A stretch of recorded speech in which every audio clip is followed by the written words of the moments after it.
what I did was not murder. The young wolf faced the red viper without fear. The two warriors sized each other up. Your nephew challenged me to a duel, one that he did not survive. It was combat, not murder. Indeed, your grace, Doran stated firmly, placing a restraining hand on his brother's arm. There is no doubt that your conduct during the battle was honorable. You accepted my nephew's challenge to single combat when you could just as easily have had him cut down by your men and returned his corpse to us when the battle was over. That was well done and we thank you for it. Do we? Oberyn's tone was leaden with threat, his eyes not moving from Robb. We do. Doran's voice made clear that he would not be challenged on this point. In fact, the way his grace has acted since the battle has been nothing but honorable, though exactly what one would suspect from Lord Eddard Stark's son.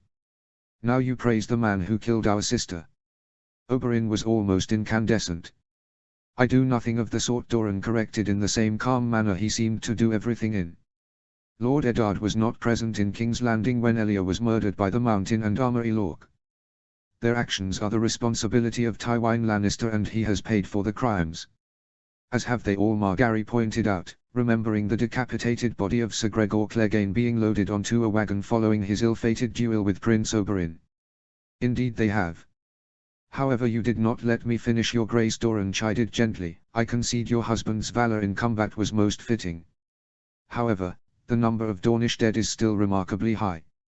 He admonished them with a glare. It is a tragedy for my people. No doubt. Margaery said smoothly, and you are not alone in your grief. We lost thousands of our own force in the struggle. However, Prince Doran, it was a battle. People die. Surely you can understand that. They died unnecessarily, your grace, Doran noted with an edge of darkness to his voice. We are aware of Mopeth's treachery, but that does not alter the fact that this will be seen as a dark day in Dornish history. A dark day. Oberyn Martell agreed, one born of the foolish mistake of the young wolf here. Margaery feared that Robb would take the bait, but he merely weathered this latest storm gracefully. She felt a flush of pride at his restraint. However, before either of them could answer, a new voice signaled the arrival of another guest to the room. Come now, Prince Oberyn, you've been guilty of a mistake or two in your time. The red viper twisted in time, see Willers Tyrell limp into the chamber, the short rapping of his cane the only sound as he walked as quick as he was able to the king's side. Margaery's brother looked sadly at his old acquaintance. His grace made a mistake, this cannot be denied, and many have died as a result. But it was an honest one, born out a desire to protect his family. His eyes moved casually at Tyen, who looked demurely at him in return. Surely, you of all people can understand that. Even if I did, Oberyn said frowning, it changes nothing. My nephew is dead. As are hundreds of my men down by the Blackwater. Just as my sister and her daughter died in this wretched city. Blood calls for blood. Margaery kept her face composed. Truly the Red Viper had no fear. He stood before his enemies, his captors in fact, and threatened harm on the king without any apparent thought to the consequences. Thankfully Doran was more pragmatic. Once more his hand restrained his brother. Forgive my brother, Doran spoke quietly, the tragic deaths of so many weigh heavily upon us. Upon us all, Willers conceded, however we owe it to our people that a further tragedy doesn't arise from this. You threaten us. Oberyn snarled menacingly, looking in surprised anger at his old friend. We do nothing of the kind. Robb retorted, there will be an audience in the Great Hall tomorrow at midday. You are invited to attend and listen to what is said. He looked the Martells over until his eyes rested on the seated figure of Prince Doran. However, I wish to give you a preview of that now and put a proposal to you. Prince Doran looked quizzically at them. I'm listening, he said, softly. I will promise you no more than that. Margaery felt a load lighten, as if the prince's sparse words were still a victory. I suppose they are at that. Robb nodded in welcome at the prince's words. Then come. Let us discuss the future. After the Dornish Highborn had left, Robb and Margaery spent the next hour talking over the events of the last day, with Myra and Saya attending them by bringing food and refreshments as they discussed their next moves. They had been talking for well over an hour before Grand Maester Lewyn entered from a side door. The old man bowed solemnly before addressing his king. She is here, your grace. The queen felt Robb tense even from across the table. And now we come to the big test, he murmured. The one that really matters. Margaery stood, walked around the table to kiss him lightly on the cheek. You are more than ready for this, she whispered reassuringly. Robb smiled lightly as he looked up into her eyes. It looks as if we're about to find out if your faith in me is misplaced or not. She gave him another kiss. This time she lingered, her lips hovering close to the king's ear. I know now that I never have to question your ability. You'll do what's necessary. What's right. Reluctantly they moved away from the table and returned to their high-backed chairs. Grand Maester Lewin again from behind them. The old man gave another quick bow. She is ready, your grace. Robb glanced at Margaery, who nodded supportively. The king turned to Lewin. Then, by all means, let us not keep our guest waiting. Show her in. The Grand Maester paused. She has brought with her a small retinue, my lord. The king gave him a knowing look. I expected no less. How many? 5, your grace, his counselor replied, straightening from his bow. Lord Varys, Archmaester Meryn, Sir Barristan Selmy, Sir Jorah Mormont and the Red Priest, Mokoro. I assume that the knights are armed? Robb enquired. They are, Lewin answered him with a dry smile. Sir Barristan has said that anyone who wishes to relieve him of the weapon gifted to him by his queen is welcome to try. I assume that there have been no takers? Robb asked, already seeming to know the answer as he spoke. Lewin chuckled. There are some, your grace. The new Lord Corbray for one would have us take the weapon from Sir Barristan in his sleep. He apparently asked the Hound to assist. But Sandor would have none of it. Apparently, Brian has been most insistent that Sir Barristan be left untouched and, consequently, neither Clegane nor any other is inclined to incur her wrath. Margaery's husband snorted. I'm not surprised. Brian's duel with Sir Barristan is fast becoming legend. She glanced quickly at the king.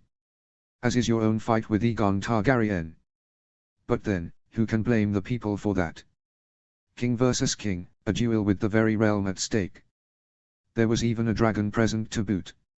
Very well, Robb said as he stood to receive the visitors. Let's not leave them dawdling in the corridor. They can all enter. Do you wish to have guards of your own present, your grace? Lewin asked cautiously. Sir Leo and Lady Brian had them under heavy guard as they were escorted here. It might be wise, my love, Margaery added. If what Brian says is true, the Red Priests are capable of all kinds of blood magic. Perhaps, Robb replied thoughtfully. But then, if the rumors are true, stone walls and armed guards did not protect Renly Baratheon. Besides, what does it say for our power if I have to meet my foes with a full retinue? He beckoned to the front of the room's fireplace where Greywind watched proceedings idly. The direwolf had entered while Margaery and Robb were eating and had made himself at home in front of the fire. Greywind is the only protection I need. Show them in. At this command Lewin bowed and walked to the door. He stepped through and gave some muffled orders to the guards on either side of the entranceway. With one motion, the Grand Maester moved to one side and announced the new arrivals. As one, the Targaryen party entered the room. A group of 5 men flanked Daenerys, who marched at the head of the procession, the arrow point of their little formation. They came to stop a few paces from Robb and Margaery. The queen had risen from her chairs and made to stand by her husband in acknowledgement of their guest's arrival. The young wolf inclined his head by way of greeting. My lady, I thank you for being here. I am unaccustomed to being summoned, my lord. Daenerys replied. Normally I would ignore such a request. A sad look crossed her face. Still, these circumstances can hardly be considered normal. Quite. Robb agreed as he looked over Daenerys' left shoulder. I commiserate with you, sir. He said loudly as he addressed Sir Jorah Mormont. The loss of your cousin is a tragedy. The warrior from Bear Island merely mumbled incoherently before setting his eyes dead ahead. There was a furtive, almost haunted look there. His cousin? Daenerys asked, looking in confusion between Mormont and the young wolf. Yes, indeed. Robb explained. Daisy Mormont, one of my ablest captains, was regrettably slain during the battle. She died in the streets of the city. That would explain it, Daenerys muttered, annoyed that her enemies had told her information that her retainer had evidently refused to part with. He's been inconsolable for days. I thought perhaps that it was due to him failing to protect the city. She shot him a reproachful look. though I have said again and again that the loss of the battle was not his doing. I'm sure. Robb noted before he turned his eyes on Ser Jorah. I understand your feelings, sir. But Daisy Mormont was a fine warrior, she would not want you to dwell on her passing. You don't understand. Ser Jorah snapped hoarsely, his throat constricting. It is not just grief. Perhaps their graces need an explanation. Sir Barristan Selmy interrupted the other man. No. Ser Jorah whispered angrily, tears in his eyes. Let me grieve in peace. If it was simple grief, sir, I would never intrude, so Selmy assured him reluctantly. He reached over and put a companionable hand on the broader knight's shoulders. But this goes far deeper than just the death of a relative. As the knight hung his head in grief and shame, Sir Barristan spoke up.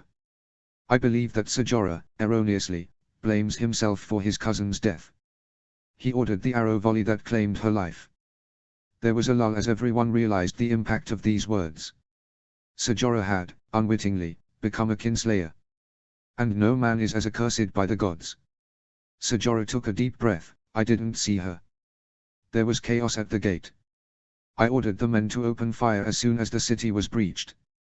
She rode straight at them, completely disregarding her own safety. Sir Barristan explained quietly. Mormont's breaths were coming in ragged gasps. She took several shafts straight in the chest at close quarters. Between that and the fall from her charging horse, I doubt she lived much beyond hitting the streets. Lady Brian says Daisy was dead when she reached her. Margaery whispered quietly. There was nothing that anyone could have done. I could have stayed my hand, Jorah hissed, self-loathing suffusing his voice, if I had but waited.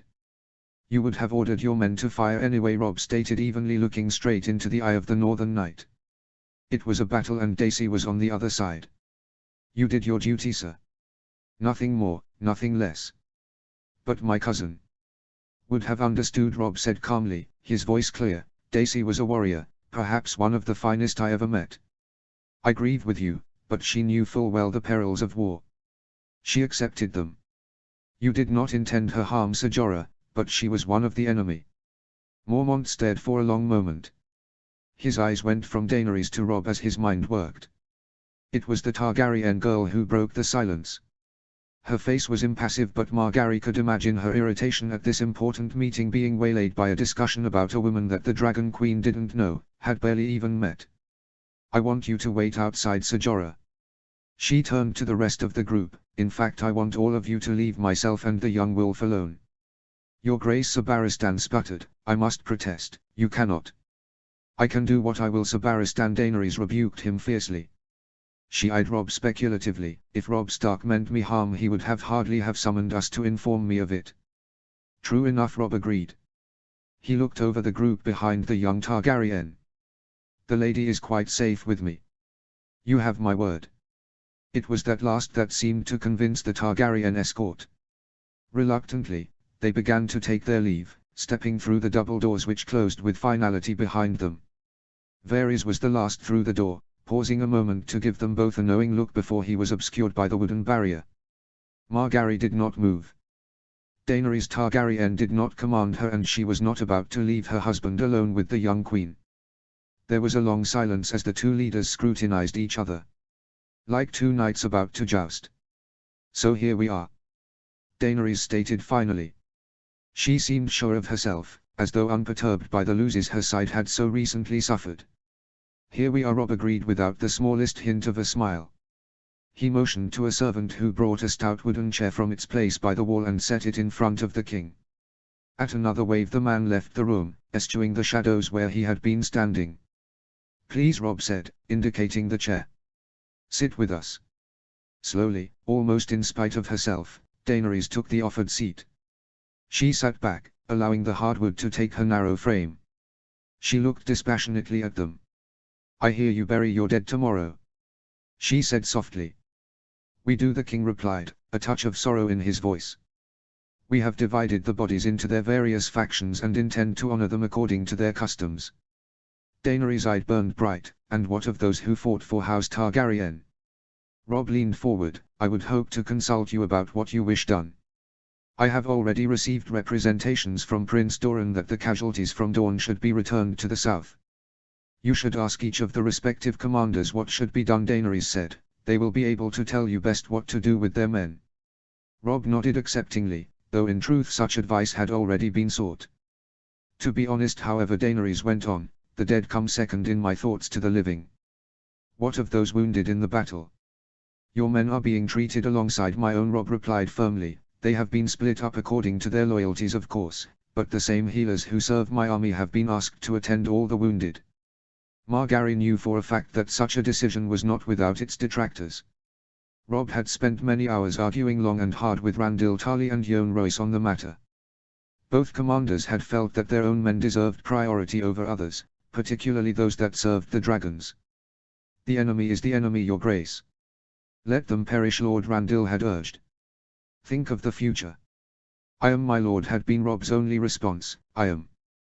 The orders had stood and the men were treated more or less equally, though Margaery knew that it was inevitable that those soldiers who belonged to the victor's army would be treated better than those who fought for the Targaryens.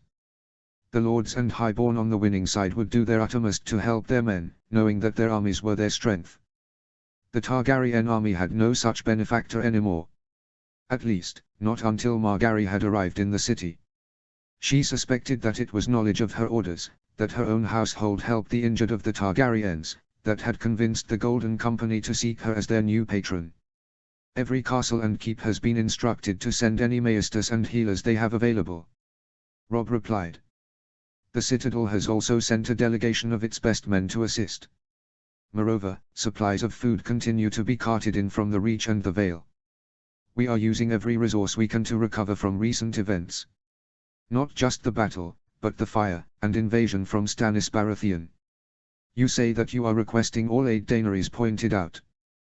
But not Archmaester Meryn. Why is such an asset being locked up in the Maiden Vault rather than being put to work? An oversight, Robb said instantly, looking somewhat embarrassed that such a resource had been overlooked. We shall ask the Archmaester for his assistance. Good, Daenerys replied as if she had won a small point. She arched an eyebrow at them. Now, where are my dragons? They are all alive and safe, Robb answered her calmly. They are being tended to in the Godswood by our healers and stable masters. Alas, they know very little of caring for such creatures, nor of binding the vicious wounds they took in the battle. Dany's eyes flashed with rage. Wounds your army inflicted. Robb's face mirrored her anger. Would you like me to walk you through the lines of our dead? Men whose lives were ended in pain and agony as a result of your creatures. Be thankful they still live at all. Margaery reached up and put a soothing hand over Robb's own. Abruptly the anger drained from her husband and his gaze became more controlled. The truth was a difficult one for many to grasp, but, after thinking long and hard, Robb had refused to order the destruction of the creatures. Instead, he had had their injuries bound, their wounds treated and was allowing them to recuperate in the Kingswood. You were asking about your dragons, Margaery said as Robb calmed himself. As my husband says, they are alive and being looked after. She paused as if the idea had just occurred to her. Perhaps you would like to visit them. I would to do more than just visit them. Daenerys' tone grew hard. I would have ready access to them. I am the mother of dragons. If they cannot see me, then things might go ill. The threat in her words was implicit, though the royal couple seemed unaffected. That too can be arranged, Margaery said smoothly, in time. Time. Daenerys' face adopted a look of cold anger. Forgive me, my lady, but what makes you think that you can dictate terms to me? Lady. Not queen. A none too subtle reminder that she refuses to acknowledge our position. By virtue of the fact that we won the battle, Robb shot back without missing a beat. So you claim right of conquest? His opponent stated evenly. I do not claim anything, Robb corrected her. I have right of conquest. How valiant of you. The woman mocked with a mirthless snort, leaning back in her chair. Is that any different from the claim you've been bandying around for months? Robb asked. As I recall, you came ashore here and occupied the land by force of arms. No one asked you to be their queen. What right did you have to do that beside force of arms? I have every right. The Dragon Queen hurled at him, a right recognized by every law of God and man. No, Robb commented curtly. What you have is a claim that Aegon the Conqueror fashioned in blood after invading and subjugating these lands. They belonged to your family as long as they were strong enough to hold them. Your father lost a war and, with that, the right to call himself king. The Targaryens have lost their claim. It is as simple as that. Margaery was surprised by her husband's bluntness, but she supposed there was no way to get through to the arrogant girl. "Do not be so sure," Stark Dany replied. "I have many supporters. The army I had here was not my only force. I have others out there that support me. Being imprisoned in the Maiden's Vault has made her belligerent. You'd think she would be grateful that she hasn't been killed out of hand. She is, after all, a rival to the throne. Perhaps she is like small prey, puffing themselves up to be a bigger, more dangerous threat to a predator."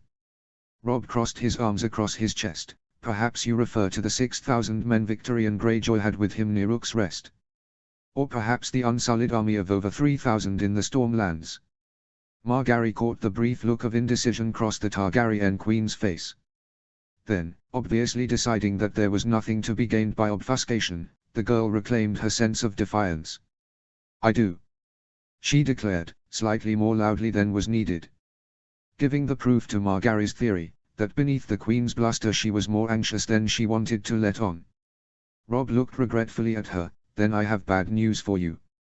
Both your forces in the Crownlands and that in the Stormlands have already been engaged in battle. They were both defeated." Dany stared at him a moment. "You attacked them?" Her voice shook with angered betrayal. Margaery almost felt sorry for the girl. She doubtless thought that Victorian Greyjoy or her unsullied commander would return to her. With an army at her back, Daenerys would have more bargaining chips than she had currently. The king looked gravely at her. "That was not my first inclination. In fact, when it was clear that you were prepared to give battle here at King's Landing, my first thought was merely to prevent them from assisting your forces here. I gave orders to my commanders that your two armies in the regions were to be approached and told to stay away from the capital." Margaery knew what was to come next. By the look on her face, so did Daenerys. "Your two commanders were not to be swayed," Robb declared. "Victorian Greyjoy decapitated the messenger sent to him and sent his headless body back with the rest of his party. The unsullied commander in the Stormlands was more polite, but, again, they refused the request. So you attacked them?" the Dragon Queen accused once again.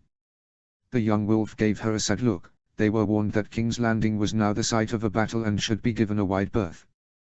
Neither of your men was inclined to heed our advice. Your messages of our imminent battle had already reached them and both were preparing to march." Robb's eyes became hard. "I could not have them arrive to support your forces. I made sure they were given the chance to surrender. They refused." Margaery could picture it in her mind. The unsullied column marching up the King's Road at double speed while the Ironborn infantry and Crownland knights surged down the Rosby Road to the east. While they must have been prepared for an attack, the speed and strength of the strike that met their advance must have shocked them. Victorion's force was sundered by hundreds of arrow shafts sent courtesy of Riverland archers under the command of Sir Brynden Tully. The Blackfish had hidden his force using the natural terrain and pummeled the enemy as they marched by. Victorian Greyjoy should have taken to his boats and sailed back to the city. He probably judged he didn't have the time to get all his men together and packed into the Ironborn ships.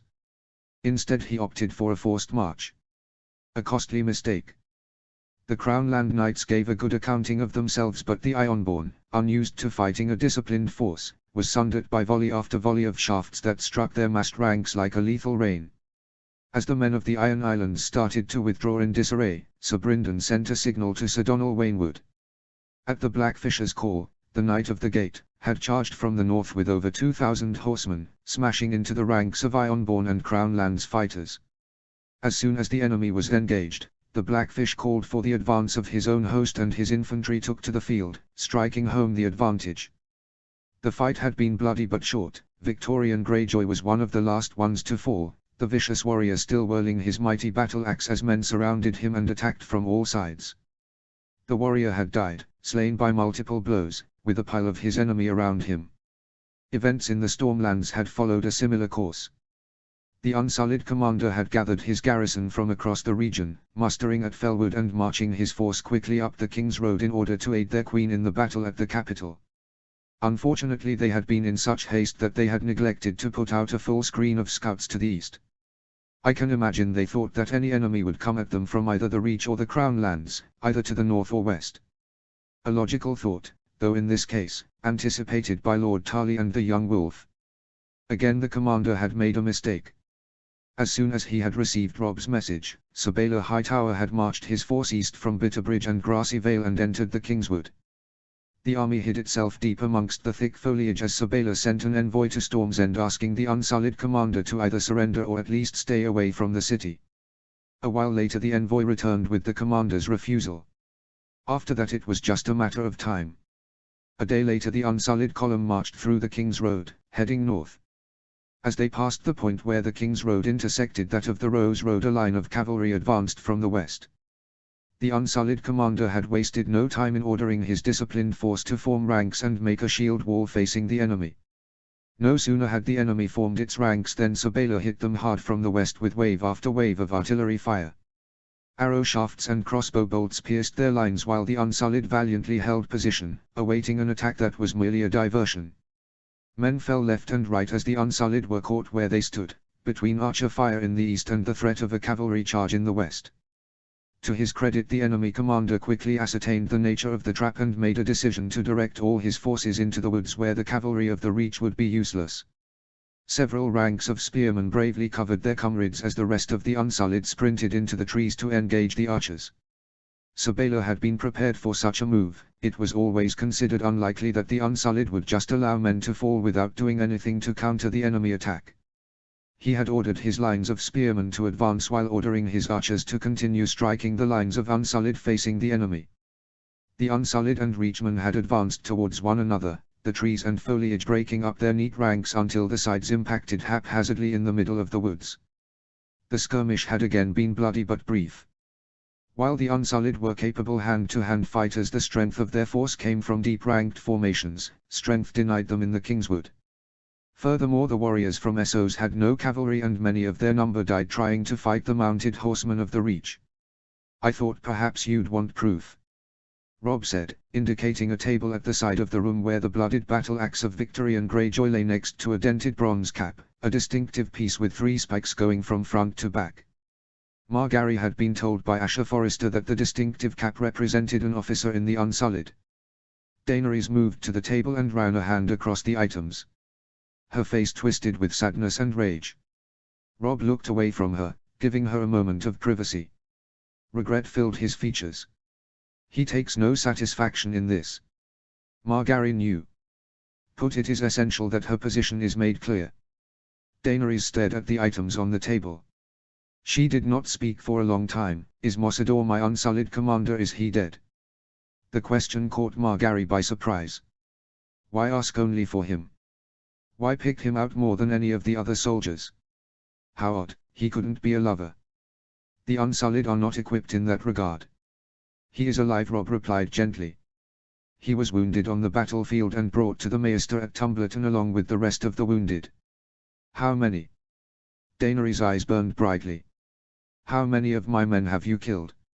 "I regret to inform you that over 5,000 men died near Rook's Rest." Rob's face was impassive, though Margaery knew well how painful he must find reporting such matters.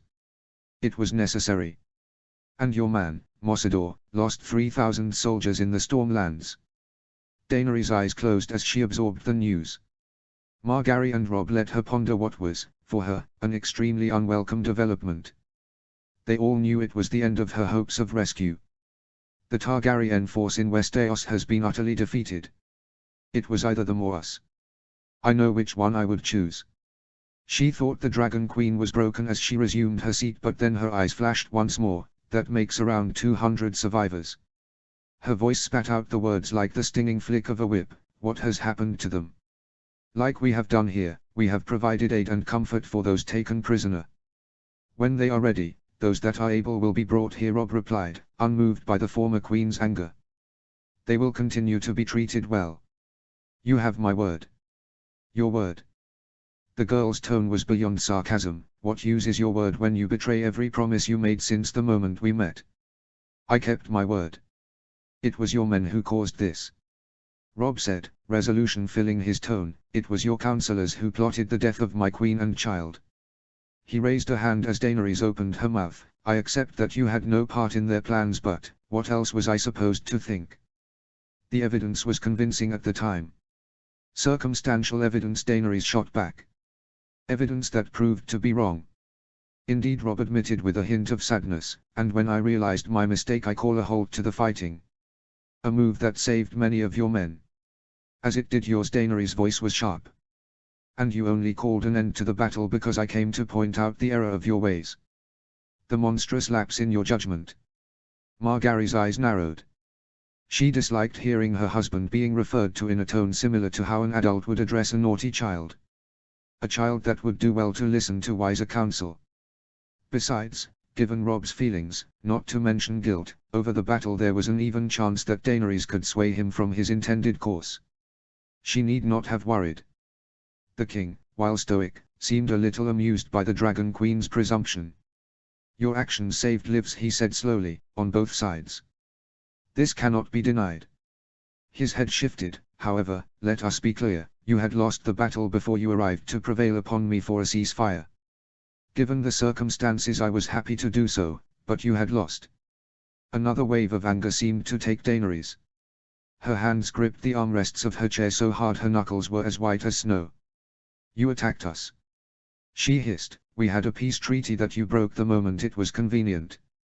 The girl laughed mirthlessly. You may count yourself a man of honor, but don't delude yourself. Your words and actions reveal nothing but a power-hungry child, bent on taking what he wants. For a long moment Robb said nothing. His breathing was steady but his eyes were as cold as ice. I disagree.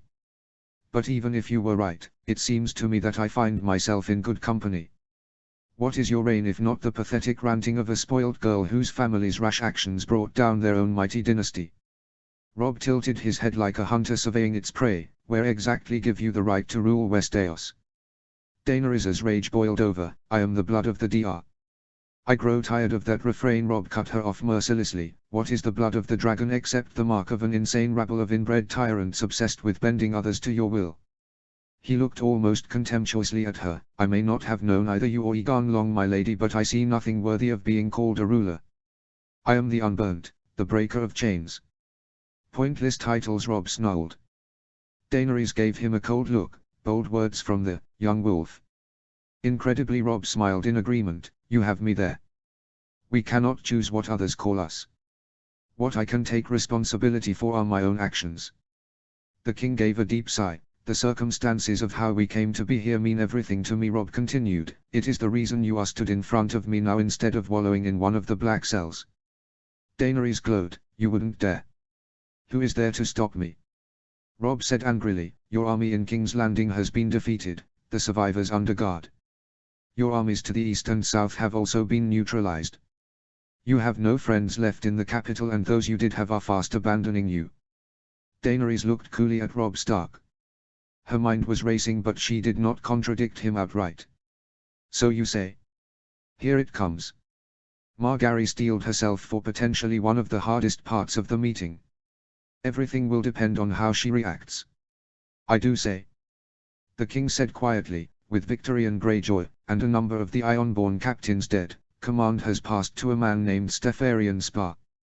Robb informed the former queen, the Ironborn have bent the knee to our army. His fingers tightened on the armrests of his own chair. As have the Crown Land forces who fought with them against the Blackfish. 1. Daenerys was undeterred. I still have an army here. Even under guard they are an impressive force. Unless you mean to kill them all. I meant what I told you when we agreed terms, Robb replied with measured caution. I will not execute a single person for fighting for you. As far as they were concerned, they fought for their lawful queen. I will not punish a man for that. The young wolf paused as he took a breath. Besides, I have no need to. The woman in front of them blinked. What do you mean by that? Why my sellswords alone? Your sellswords will be leaving Westeros. Robb cut her off decisively. The survivors of the Storakraus, Windblown and Second Sons have accepted my offer to leave the Seven Kingdoms in peace and return to Essos. The boats they came in are being prepared, and the first of them will depart in the next few days. Margaery knew that the mercenary exodus would be scheduled to take place over 10 days. As small as the force was in comparison to the Westerosi, Robb did not want the sellswords to have the opportunity to gather before they arrived in Essos.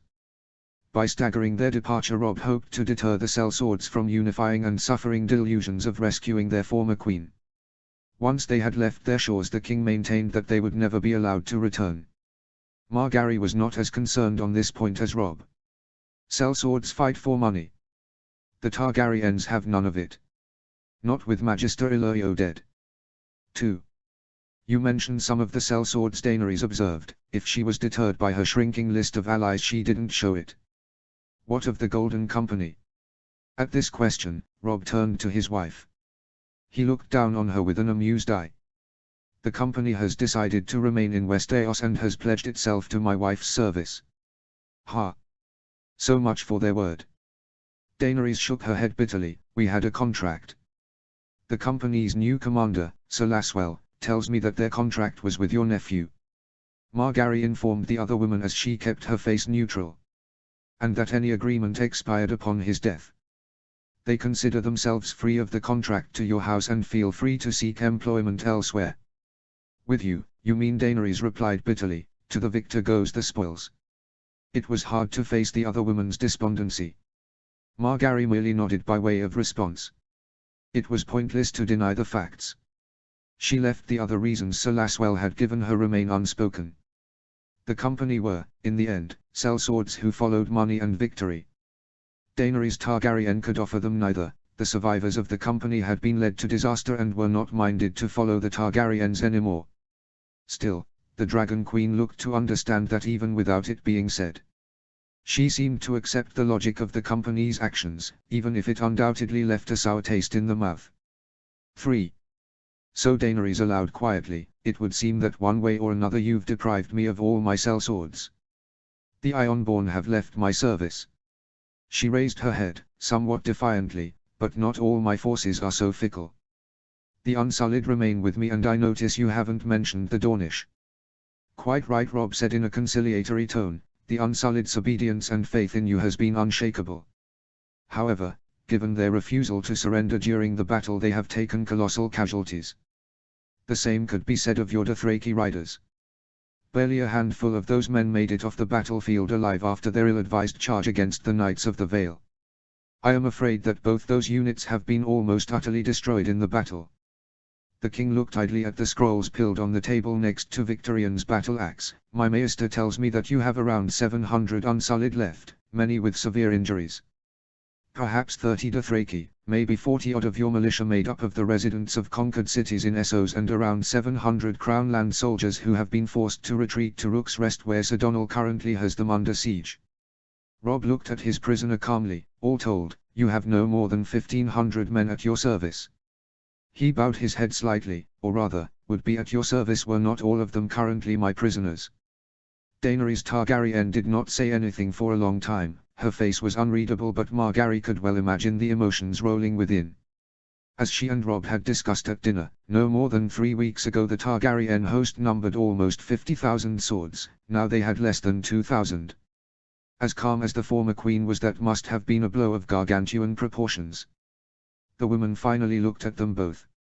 Her eyes were clear. I see. She said with an air of calm acceptance.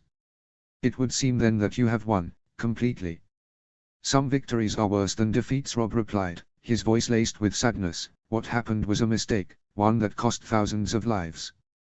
But one that won you a crown. Daenerys, her malaise being replaced with anger. How convenient for you. It is not something I wanted, Robb said sharply, his words giving vent to his innermost feelings. I only wanted to protect my family. Protect my people. The same could be said of me, the Targaryen queen exclaimed. When your army marched on the city, I had to order my men to defend themselves. I had no choice. Nor had I. Robb shouted angrily before he caught himself. At least that was what I thought at the time.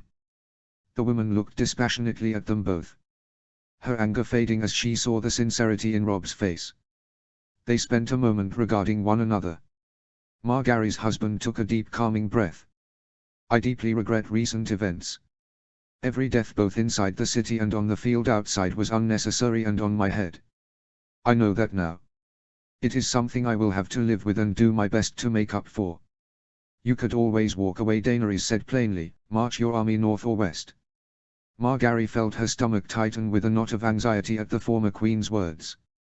Even now she tries to drag victory from the jaws of defeat.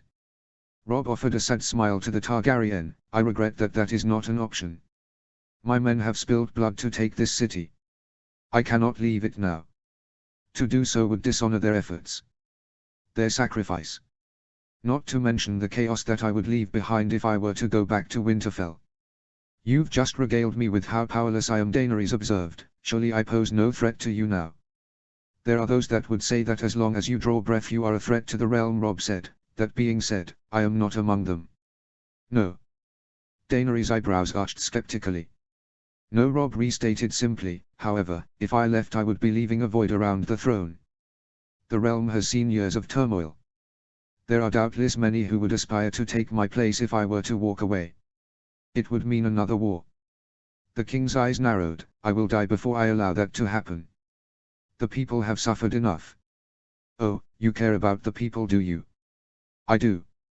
Robb replied. Surely you yourself have experience of this. You left Slavers Bay to come to Westeros. How has the region fared in your absence? Daenerys sat very still. Margaery could not imagine her thoughts. Slavers Bay had been conquered, the vile trade that was its lifeblood abolished. Now it seemed that the entire bay had fallen into chaos with warlords and bands fighting for dominance and control. The small folk had been re-enslaved and disease was rampant. From the look of her, Daenerys would never admit to that particular failure. You see my point, Robb said, carrying on. We are where we are. Again, this is all highly convenient for you. Daenerys muttered. She cast an eye out of the window behind Robb before returning her gaze to the chair. So you mean to take the Iron Throne for yourself? In the name of my family, yes. Robb spoke as if the very words weighed down his soul. You have no right to it, Daenerys pointed out coldly. You are just as much a usurper as Robert Baratheon was. Her eyes flashed once more, worse in fact. At least Robert could argue that he was under threat of being killed by my father. You have just taken what you wanted. Robert Baratheon's right stemmed from his link to the Targaryens, Robb replied, whose entire claim came from right of conquest. I believe we've already established that the Seven Kingdoms belong to the one strong enough to hold it. Your forebears proved it once. You and Aegon thought to do so once again. He looked coldly at her. You failed. Margaery saw Robb's eyes droop. He hates this, truly hates it. However, as she watched, those same eyes grew steely. Resigned. She repressed a nod of satisfaction. Though, for all that, he will do his duty. It would seem I am at your mercy. Daenerys was still angry, almost shaking with emotion, but, with an effort, the woman willed herself to be still. So what happens to my men and I? She straightened. It is to be exile or death. Robb sat forward in his chair. He looked at her earnestly. That, my lady, depends entirely on you. It was a bright sunny day across King's Landing. Though the mornings were undeniably growing colder, the sun's rays were doing their best to dispel the winter mist and will away the night's gloom. They stood at the entranceway to the great hall. Husband and wife, clad in their finest armament with the crowns of their kingdom on their heads. The king turned to her. You are sure this is the way? His face was clouded with doubt. She linked her arm through his, her silver-green gown shimmering in the sunlight that came through the large windows that were set above the wide corridor that led to the imposing wooden doors, the flower and wolf motifs woven throughout the form-fitting dress. It is the best way, my love. You presented yourself to the men this morning. It is fitting that the highborn see you as well. Most of the highborn were there this morning, Robb grumbled distractingly as he once again fiddled with the clasp of his heavy northern cloak, the ornate metal shaped into two silver direwolves that met at the close. The young wolf had opted to wear his usual northern armor rather than the Valyrian steel suit that had been gifted to him by Lord Tarly. I wore this armor at the start of my campaign in the south, he had reminded his wife as he clothed himself. I am a Northman, and I will dress as such. Her hands came up to help him. The lords and knights of the army, you mean? Here we have the merchants, guildmasters and the other eminent men and women still left in the city. They have to see who is in charge now. I'm in charge, am I? Robb muttered despondently as he allowed her to make a final adjustment to his clothes and to the pointed crown that was set amongst the brown curls of his hair. You are, Margaery said firmly, with the Dornish agreeing to our terms we now control the entire kingdom.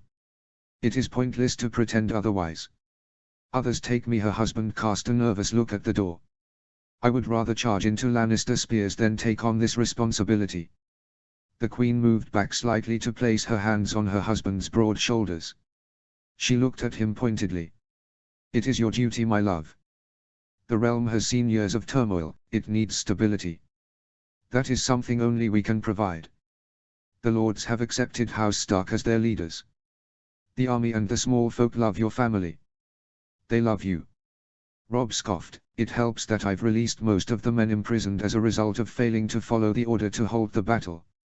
He smiled. As for the small folk, I suspect that has a lot to do with the goodwill your people have been fostering as they navigate the city, giving out food and money. The fighting was chaotic, Margaery said simply, referring to Robb's first comment. The men could not be blamed. You said so yourself. I did, Robb conceded graciously. It was not their fault, no matter what Lord Randall says. You'd have thought his bloodlust would be slated by the execution of those that went too far. Margaery mused. Roughly 100 men executed for rape and murder, with another 200 sentenced to join the Night's Watch for theft. They should count themselves lucky, Robb scowled. There were a damn sight more than that involved in harming the small folk. Those who were punished were the only ones against whom a case could be proven. Even so, Margaery countered, it would have been far worse if Lord Randall had had his way. And the soldiers know it, Robb exclaimed. He glanced at the doors in trepidation. That's why they cheered me so vociferously when I announced my judgment. Knowing to be just and merciful is the hallmark of a king, Margaery said, repeating what she had told Robb before he had made his judgments known. So you say, he eyed the great door once more. But we are getting ahead of ourselves. I am not the king, and may well not be in the future. Besides, after recent events, recent mistakes, I cannot help but feel I am unworthy of such a charge. You aren't, Margaery reassured him. A small growl interrupted her. She looked down smilingly. Look, even Greywine thinks you worry too much. At the sound of his name, the direwolf looked up at his master's wife, his large tongue hanging out of his open mouth as he panted expectantly. The animal's big eyes took in the pair casually, but with the smallest hint of impatience. Robb placed a hand on the back of the animal's neck, stroking it softly. Greywine isn't about to try and take command of all 7 kingdoms in the name of the family. Family. That again. She was about to speak when they heard movement behind them. Margaery looked over her shoulder as Grand Maester Lewin approached. The man bowed reverently. It is time, your graces. Thank you, Grand Maester, Margaery said, smiling at the man. We'll be there in a moment. The man shuffled off as the queen returned to look at her husband. Robb had dipped his head so that it faced the floor. His eyes were closed. The queen said nothing, she merely watched her husband as he became lost in his own thoughts. After a few moments, Brienne of Tarth walked towards them, her footfall heavy as her boots echoed across the stonework. The sound of her arrival did nothing to deter Robb from his private contemplations. For a long moment Brienne was silent, looking at Margaery with an unasked question. Your Grace. Brienne urged, clearly unable to endure the silence any longer. Robb's head came up, his eyes flickered open. The doubt and worry was gone, the lines of his face eased as his face set determinedly. We are ready, Brienne, he said plainly, with a nod at the commander of his personal guard. The warrior woman bowed her head, turned on her heel and marched towards the closed door. The king and queen followed her, Margaery allowing Robb to escort her to the door. They stood behind Brienne as she racked a mailed fist against the wooden doors that gave access to the hall. The noise was quickly subdued by 200 spear shafts striking the floor on the other side of the door. A herald called for order and the door shifted as guards quickly moved into position to open and admit the king. Last chance to make a run for it. Robb whispered gently, his breath tickling her ear. Do you think we'd get far? Margaery said quietly back to him, playing into the game. The door rumbled as the wooden frame was coaxed into movement. Not in that gown you won't, Robb pondered, giving her a wry glance. We'll have to cut the lower part free so that you can run. Margaery almost giggled, amused by her husband's choice of timing. Instead she affected a gasp. Scandalous behavior. Is it too much for a lady to expect her husband to carry her to safety? I don't know about that, Robb said, glancing behind him with a smile. It is a long way to the stables. His eyes returned to examine her. And you're not as light as you used to. He would have said more, but a gentle slap of his arm cut him off. It was all they had time for. The door was now opening fully. Margaery quickly kissed his cheek and squeezed his hand before pulling back, her intention to get out of sight before the king could be announced. His hand shot out, quick as a crossbow bolt, and snagged her wrist. "And where do you think you're going?" he asked lightly. "We discussed this," Margaery reminded him. "I would slip in through the balcony and join you on the dais." "You discussed this," Robb chided. "I agreed to nothing. I want you with me." Her heart skipped a beat. He cannot mean that. "You should enter alone," Margaery urged. "The people should see their king standing tall. The people should see their king with his queen." Robb replied casually, "I stand tallest when I have you by my side." There was no time for further debate. The doors were now fully open, allowing the assembled crowd to see the couple standing at the threshold.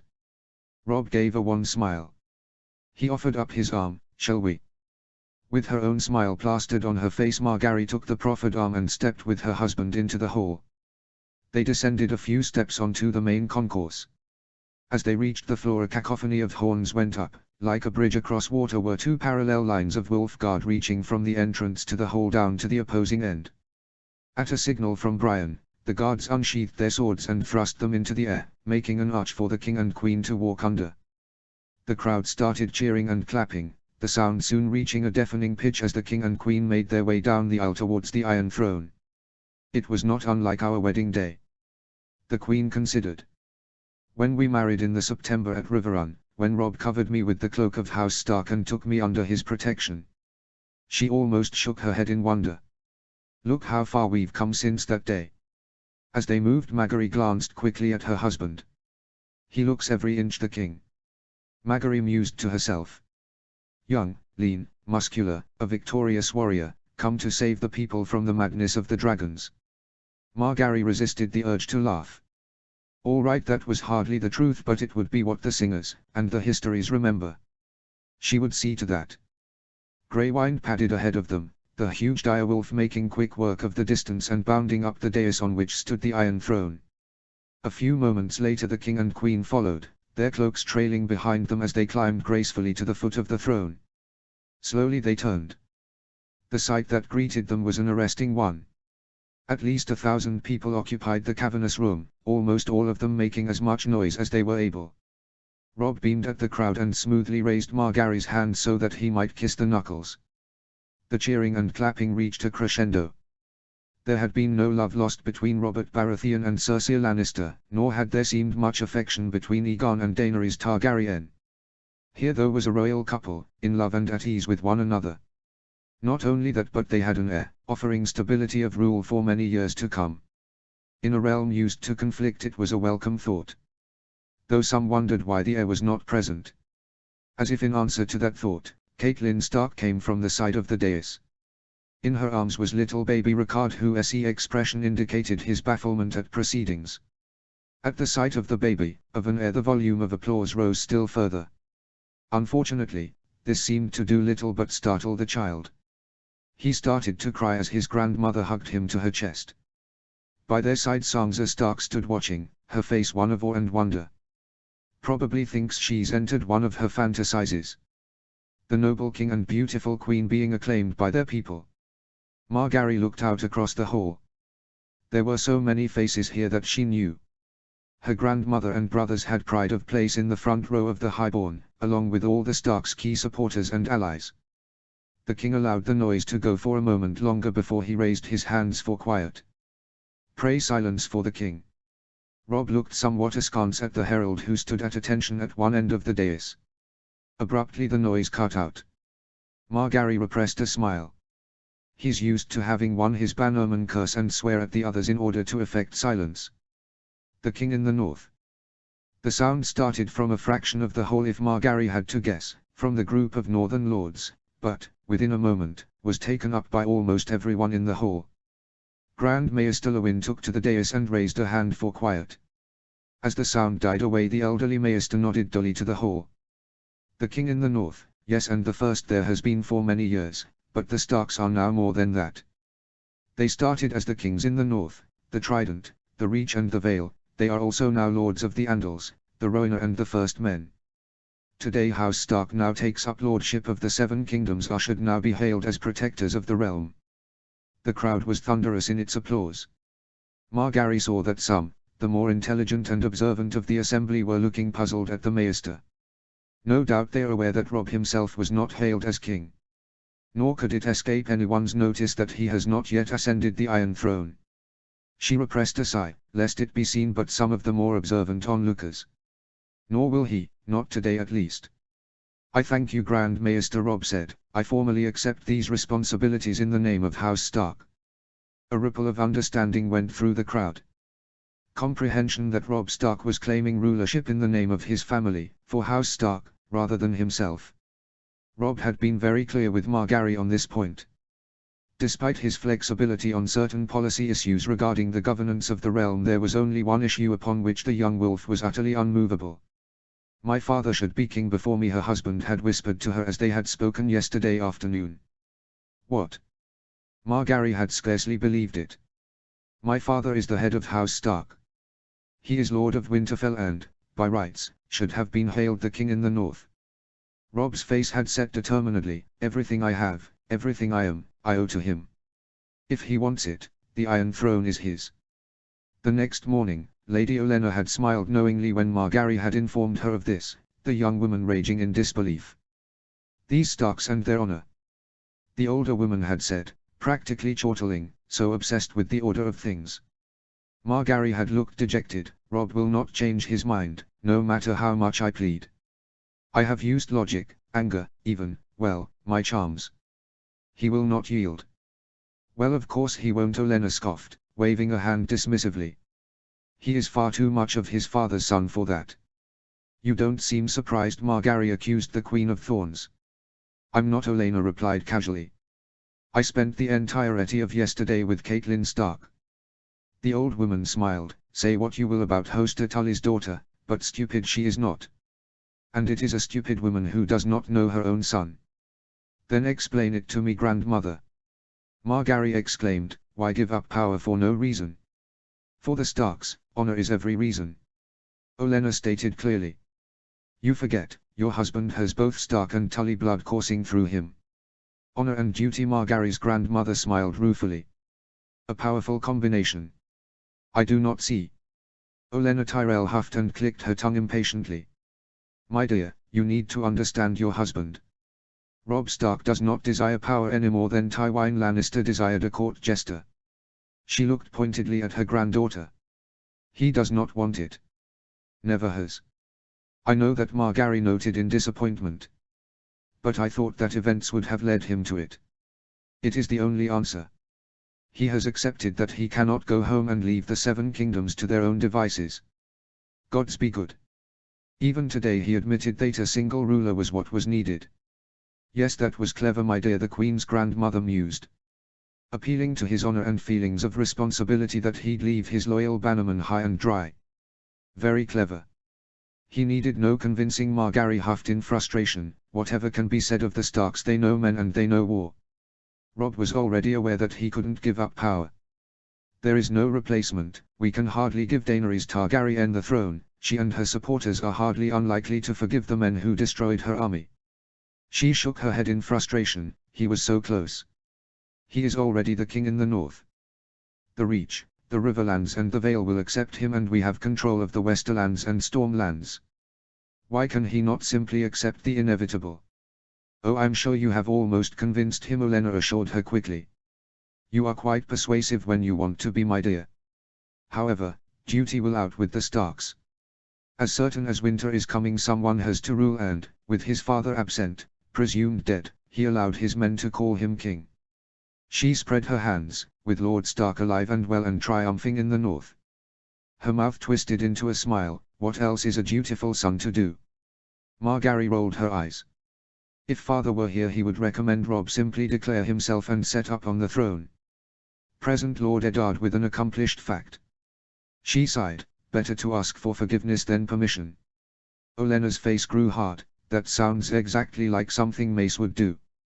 It is simple folly. Even if your husband would consider such an action, which we both know he will not, for it would all split our army right down the middle. The old woman leaned forward on her cane. The young wolf's warriors may well have a fondness for him, but I would think long and hard about testing that affection against their love for Eddard Stark.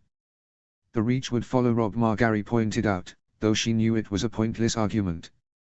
Olenna settled back in her chair. Yes, they would, but that is hardly enough.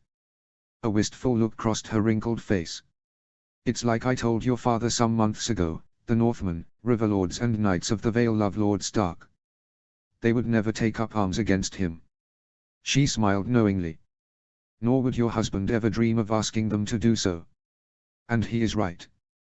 The Starks currently represent stability. A notion that would be blown away if the family started fighting amongst itself. Then there is nothing to be done? Margaery asked, shocked that her grandmother was taking the news so well. It was as she expected, but still it rankled.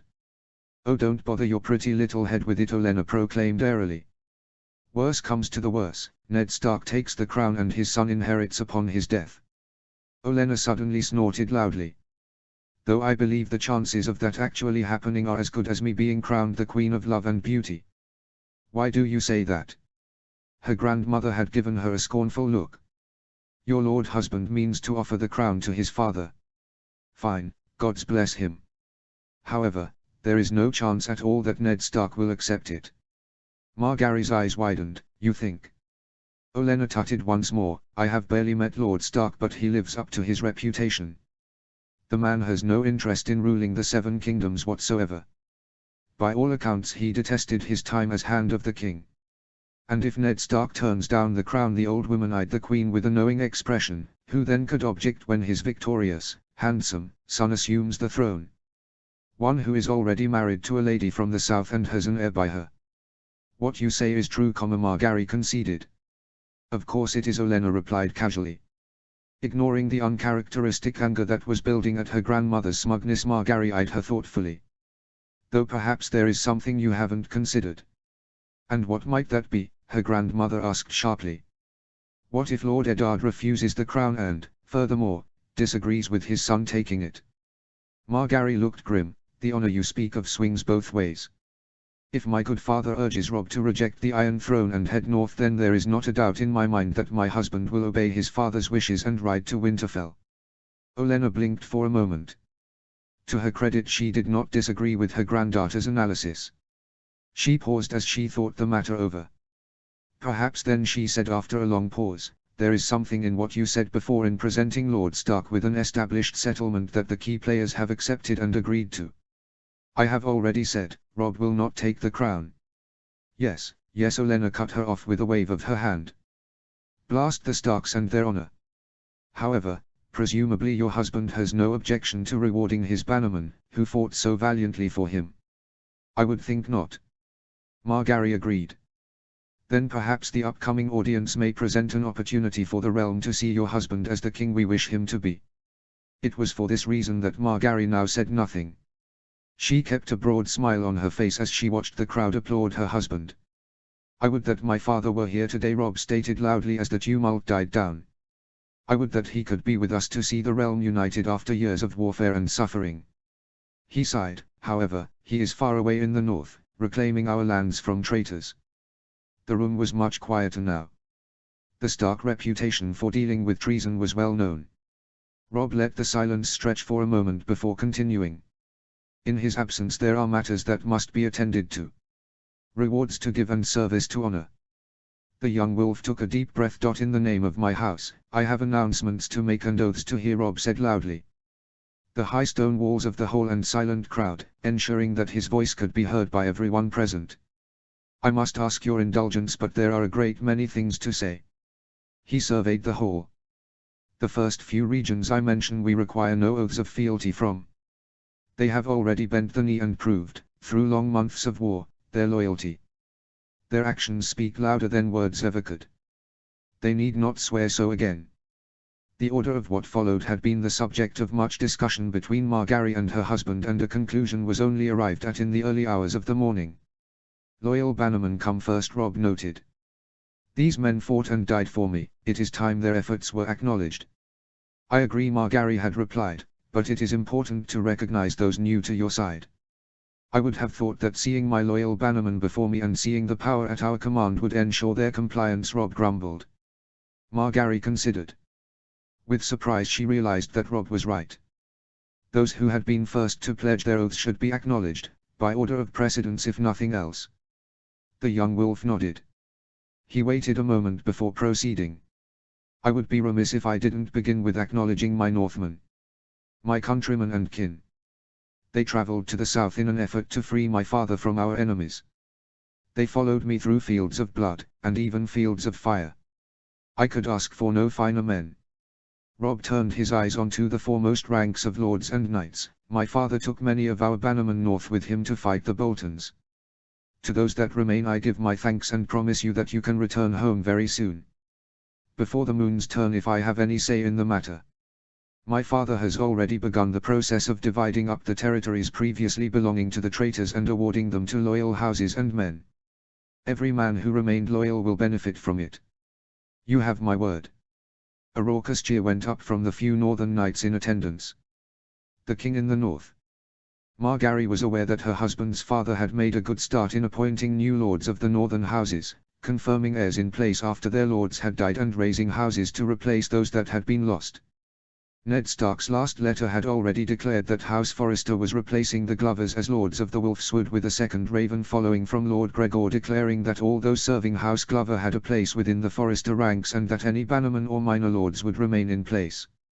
The Lord of Ironroth evidently intended the transition to be as orderly as possible. Myra had cried when Margaery had shown her the letter from her father extolling the gift Lord Eddard had bestowed upon her family, and noted with a happy smile that not only had her brother Roderick married Elena Glenmore but that her good sister's family now controlled the Rills. At a stroke, House Forrester had become one of the largest and most powerful houses in the north. But, as she looked at the heraldry of some of the northerners, Margaery's thoughts dwelled on who would replace Daisy Mormont as the Lady of Bear Island. She did not know herself, but she was certain the Starks would. My father knows the North, her husband told her. Whatever ruling he decrees, whatever changes he makes, I will support. Rob smiled in acknowledgement at the cheering Northmen before he turned his head slightly. Next, I come to the Riverlands, my mother's family and home. His expression grew sad. The war has seen the death of my uncle and his stillborn child along with many loyal men and warriors. Not only that, but we find that the Tully line has been all but extinguished. He scrutinized the front rank of the crowd. This cannot be allowed to continue. The king in the north's eyes found what they were seeking. There, standing rigidly amongst the other riverlords, was the Blackfish. Sir Brynden Tully, the king stated, addressing the grizzled veteran. Come forward. Haltingly the warrior ascended the dais, his movements slow and pain-filled. Evidently the injuries he'd sustained at Harrenhal still troubled him. The Blackfish looked puzzled as he came to stand before his great-nephew. He bowed his head. Rob gave him a broad smile. Kneel, uncle. As Sir Brynden knelt awkwardly before his commander, Rob drew his sword. The fine piece that had been a gift from Yohn Royce upon the birth of Rickard. Lightly the king touched the man's broad shoulders with the flat of his sword. Before these lords and ladies here assembled, I, Robb Stark, heir to Winterfell and king in the north, declare you Lord Tully of Riverrun and appoint you House Stark's Warden of the Riverlands. A murmur went up amongst the crowd as they realized a new position had been created. While House Tully served as the Lords Paramount of the Riverlands, this was the first time they had been hailed as wardens. No one seemed more surprised than the Blackfish. The warrior stayed kneeling in the worn armor that sported his personal sigil. It was only when Rob bade him rise that the older man found his voice. Your Grace, Cat, your mother, is host as heir. Rob waved a hand in dismissal of this. My mother wishes to renounce her claim on Riverrun, he whispered so that no one else could hear. She is adamant that her place is at Winterfell and that the head of her father's house remains a Tully. The young wolf looked determinedly at his uncle before nudging his head to the side. From where she stood, little Rickard clasped to her chest, Lady Catelyn nodded in confirmation, giving a warm smile to her father's brother. Seeing the truth of the king's words, the knight returned his gaze to the man in front of him. You are the last person alive to hold the Tully name. It is up to you to ensure that the noble line continues. Rob went on, giving the Blackfish a determined eye. You must marry uncle and provide an heir. For a long moment Sir Brynden said nothing. He blinked in surprise at his great-nephew. Then a look of stubbornness crossed his face. "Your Grace, I." Robb stepped back from the knight. "Family, duty, honor, my lord," he declared loudly. "I trust you remember the words." The invocation of the words of House Tully caused the Blackfish to stiffen. Abruptly he rose to his feet. He saluted and bowed to the king. "I remember them well, your grace. And I will honor them." "Of that, I have no doubt," Robb said kindly. "Turn Lord Tully, and be recognized." Sucking in a resigned breath, Brynden Tully bowed his head once more to the king and then turned to face the hall. As he completed the motion, Robb nodded to the herald once more. "My lords, ladies, knights of the realm," the young man called out, "I present Lord Brynden Tully, Lord of Riverrun and Warden of the Riverlands." The applause rang out once more. Embarrassed, and in obvious pain, the Blackfish quickly limped down the stairs and rejoined the Riverlords. As the applause died away, Robb dealt with other dispositions and titles that he wished to award to the Riverlords. Jason Mallister was appointed the Warden of the Iron Islands. Brynden Blackwood, the eldest son and heir of Lord Tytos, was confirmed as the new Lord of Raventree Hall. As he knelt to be honored, the new Lord Blackwood reaffirmed the marriage pact with Barbara Bracken, and it was to this betrothed couple that Robb awarded the Teats, Battle Valley, and the village of Black Buckle. These territories had long been disputed between the two noble Riverland houses, and, by this marriage union, the young wolf declared that their enmity was to be at an end. Margaery allowed herself a smile of satisfaction. Her work in arranging peace between the two houses had borne fruit. From his position among his peers, Lord Janos Bracken nodded diffidently, acknowledging Robb's words with enthusiasm. The young Blackwood, the grief caused by the loss of his father still plain, took the news stoically and, as he rose, smiled briefly at Barbara, who reddened slightly. A few moments later and Robb's business with the Riverlords was at an end. Everyone was aware that there was urgent work to be done in the Riverlands. The land had been ravaged by war and many keeps damaged or destroyed. But the new Lord Tully will do well setting matters aright. Robb had deliberately not mentioned the twins. Now that House Free had been all but extinguished, a new Lord of the Crossing would have to be established to guarantee this vital route of trade. The young wolf was determined that his great-uncle would be the one to appoint the new Lord and Master of the twins, a way of rewarding some loyal bannerman.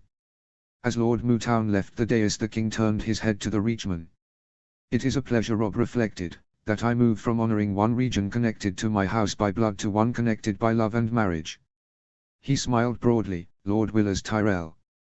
Willers Tyrell limped up the stairs towards his king, however as he reached the king and made to go to one knee, the king reached forward and grasped his good brother by the shoulders.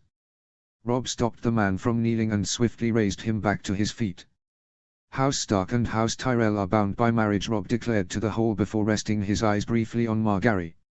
She gave him a happy smile. "I love my queen, and her family have become as close to me as mine own." Robb took a hand from Willers' shoulder and motioned for Garland to come and join them. The knight swiftly scaled the steps to applause from the knights and lords who had fought with him on the battlefield and seen his prowess. As he joined his brother's side, Robb rested his free hand on Garland's shoulder, leaning in to speak to them both. "From the moment we met, Garland, you have been almost a brother to me." Robb whispered, "You have fought by my side and protected my flank from my enemies. You were there at the Twins, at Harrenhal and here at King's Landing. You have been my sword arm, my shield, and I cannot thank you enough." Garland blushed slightly. He blinked furiously to keep back tears. Willers Robb turned to the older sibling, still keeping his voice low.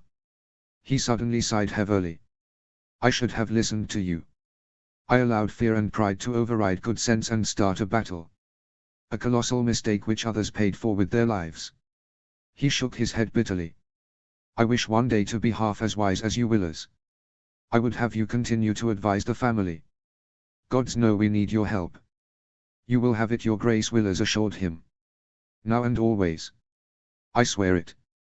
"I'm glad," Robb nodded in contentment, as he grasped their shoulders. "And I swear that I will always heed your advice. I will not repeat the mistakes of the past."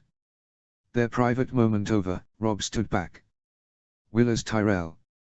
With your father still missing in the Stormlands, I confirm you as the Lord of Highgarden and Warden of the Reach." As the resulting cheers abated, Robb resumed, independently, I name you Master of Coin and award you a seat on the small council. The king looked to the side. Garland Tyrell, for your service to my house and valor on the battlefield, I award you the lordship of Brightwater Keep and its surrounding lands. At this, Margaery spared a glance at Randil Tarly. She was all too aware that her husband had just gifted her brother the ancestral home of House Florent to whom Lord Randil's wife Melissa belonged. When Robb had made clear his wish to make a gift of land to Garland, so that he might no longer suffer the stigma of being the second son, it had been Margaery who had suggested Brightwater. The keep had been left empty, guarded by nothing but a token force, since the Florents had joined with Stannis Baratheon and sailed away. It had been many a moon's turn since anyone had seen sight of them. Margaery doubted they'd return now. It is a good keep with rich lands. Garland and Leonette will be very happy there. The one concern was House Tarly. With Lord Randil's wife the daughter of the old lord of the seat, it was possible that he thought to claim the land for himself. She needn't have been concerned. Lord Tarly continued to watch the presentation with a detached expression, as if such pageantry was beneath his notice. Have patience, my lord, all good things to those who wait. As the herald declared the two brothers' new titles, Margaery saw Robb lean in to speak once more with her siblings. I promise you, my lords, he gave a wry smile to Garland, who blinked as he was addressed by his new title, we will now put our efforts into discovering the location of your father. He is not forgotten. Willers and Garland bowed and left the dais, walking slowly to rejoin their bannermen. As they went, Robb flashed a brief smile at his wife. Margaery felt tears start to well up in happiness at her brother's achievements. She discreetly wiped them away, unwilling to embarrass either them or herself by appearing emotional. Robb gave her a reassuring smile before he turned back to business. Lord Randil Tarly, he intoned, motioning to the front line of the Reachmen. Boldly the Lord of Hornhill took to the steps before the king. He went to one knee as soon as he was before his commander. His armor fitted him perfectly and made almost no sound as his knee struck the stone dais. The Valyrian greatsword, Heartspan, was strapped across the warrior's back, the presence of so fearsome a weapon only adding to the martial air of the man. I owe you a great deal, my lord, Robb declared, more to the whole than to the man kneeling in front of him. You were one of my most valued commanders in the Westerlands. The conquest of Lannisport, Silverhill, Crickehall and Deepden are all the result of your leadership. And that names just a few of your accomplishments. Together, you and Lord Redwyne invaded the Iron Islands and avenged their savage raiding of the north, my home. I am honored by your service. Robb looked gravely at the lord, whose face remained impassive. I know that, in the past, you have not always received recognition for your actions. A gasp went up from the Tyrell ranks. Margaery, Willers and Garland kept their faces impassive. They loved their father but acknowledged that Lord Mace was prone to exaggerate his accomplishments and take credit for achievements which were not his own. Robb Stark was not such a man. Randil Tarly stayed very still, not reacting to his leader's comments. It seemed from his countenance that he expected some sort of recognition, but it would appear he had no idea of what was coming. Clearly Tyrion Lannister had not spread that particular bit of gossip. Willers was right, the man knows how to keep a secret. That stops now, the young wolf stated firmly. Lord Tarly, I hereby name you as the Warden of the Westerlands. A murmur went up from across the hall. So far none of Robb's pronouncements had been controversial. True, there had been some mutterings when Lord Mallister was made Warden of the Iron Islands, but that was to be expected, the Ironborn proving more than once that they were not to be trusted. This was different. To appoint a Reachman as ruler of the Westerlands was a clear indication that House Stark meant to treat the region as an occupied territory. What's more, it was a prize appointment, and the Queen detected the ire of several of the other lords. The Westerlands were a rich and fertile land, and many others would have coveted control of the area. It will be for you to rebuild this once proud region, Robb told Lord Tarly, and to ensure those families and strongholds so decimated by war are restored as much as possible. No easy task. The Westerlands had been utterly decimated by the invasion by the young wolf's forces. Houses lay in ruin with entire families destroyed by months of heavy warfare. The region was in chaos, with many lords and heirs slain and their houses, resources and wealth severely depleted. Is Lord Randil the man to rebuild such a war-torn land? The Tarlys excel at warfare, not keeping order in times of peace. The king went on, for example, the keep of the false knight Gregor Clegane needs a new lord. At this Rob spared a scathing glance at the hound. As always, Sander Clegane was standing off to one side looking supremely disinterested at what was going on around him. Margaery was aware that her husband had offered Clegane his family's keep as a reward for his service the previous evening. The hound had merely laughed. "Bugger all for me there but bad memories and death," he snarled. "Keep the fucker." Now, Rob looked at the knight before him. "I look to you, Lord Tarly, to lead these efforts and restore the region to what it was." "An honor, your grace," Randyll Tarly stated, his deep voice clear but with a degree of gratitude. "However, that is not all, my lord," Rob said, eyes glittering. "Your role in the entire war deserves some special recognition. Something to honor your particular service." He waited a beat. "I have spoken to my other commanders and we agree that we would not have won this war without your talents. Your house words, first in battle, were aptly chosen." "Your grace is too kind," the Lord of Hornhill muttered, clearly unnerved by this lavish praise. "With that in mind," Rob said warmly, "I can think of no one better than you to take up the new position of Master of War on the small council." A ripple went through the hall. Margaery saw Randyll Tarly stiffen. He had, in effect, just been named the supreme commander of every soldier in the realm. A higher accolade for a military man would be hard to come by. It would be a role that kept the Warden on the move, touring the realm, supervising training and maneuvers, particularly if Margaery and Rob's wish for a standing army was to become a reality. Margaery was aware that this was one of the reasons Rob had extended his offer to Tyrion Lannister. Rob rated the imp's abilities most highly and it would help with continuity that a Lannister was seen to have a role in the governance of the Westerlands. Lord Tarly was a capable overseer during peacetime but his real skill was war. His new duties on the small council would keep the Lord busy across the realm while the imp would be allowed, gradually, to lead the rebuilding efforts while he maintained order and discipline, which was, after all, the Tarly stock in trade. Officially, however, Randyll would be in charge of the region with all the honor and wealth that the position as warden would entail. Plus, it lowered the risk of insurrection to have the man in charge. Who would dare rebel against Rob when Lord Randyll was keeping a watchful eye on the area? It was, she reflected, an able use of both men's talents. Perhaps together they could achieve what one alone could not. Margaery made a mental note to talk to Lord Tarly and impress upon him how wise he would be to use the imp's mind to his advantage. She suspected the Lord of Hornhill would need little convincing. He had shown no love for administration. "I trust Tyrion will make sure he doesn't appear to be undercutting Randyll's authority while working to restore the lands. I suspect the man will enjoy the challenge." The only person who looked put out was Yohn Royce. The warrior from the Vale looked nonplussed as he watched the role he desired above all others being handed to his rival from the Reach. "Patience, my lord. Patience." Rob finally allowed Randyll Tarly to regain his feet and rejoin the other Reachmen.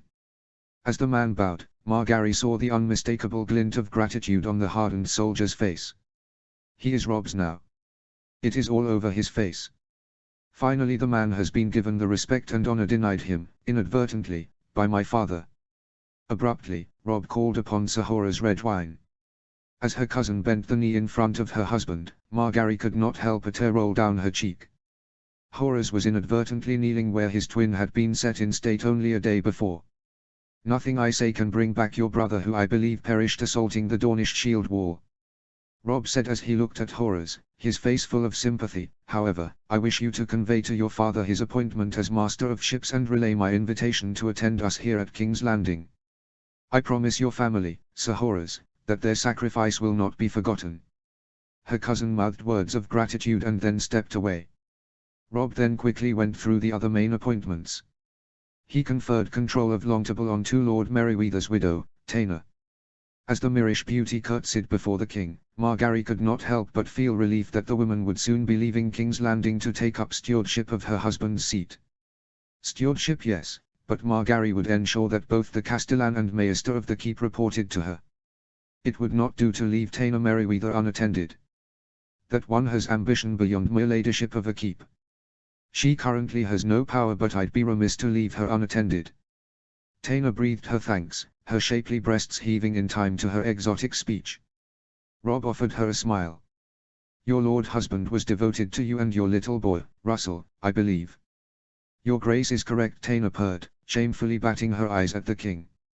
"Our boy is already set on being a famous knight in your service, much like his gallant father." "Indeed." Rob appeared not to notice the woman's efforts to entice him. "Then I look forward to seeing him at court. When he is a little older, of course.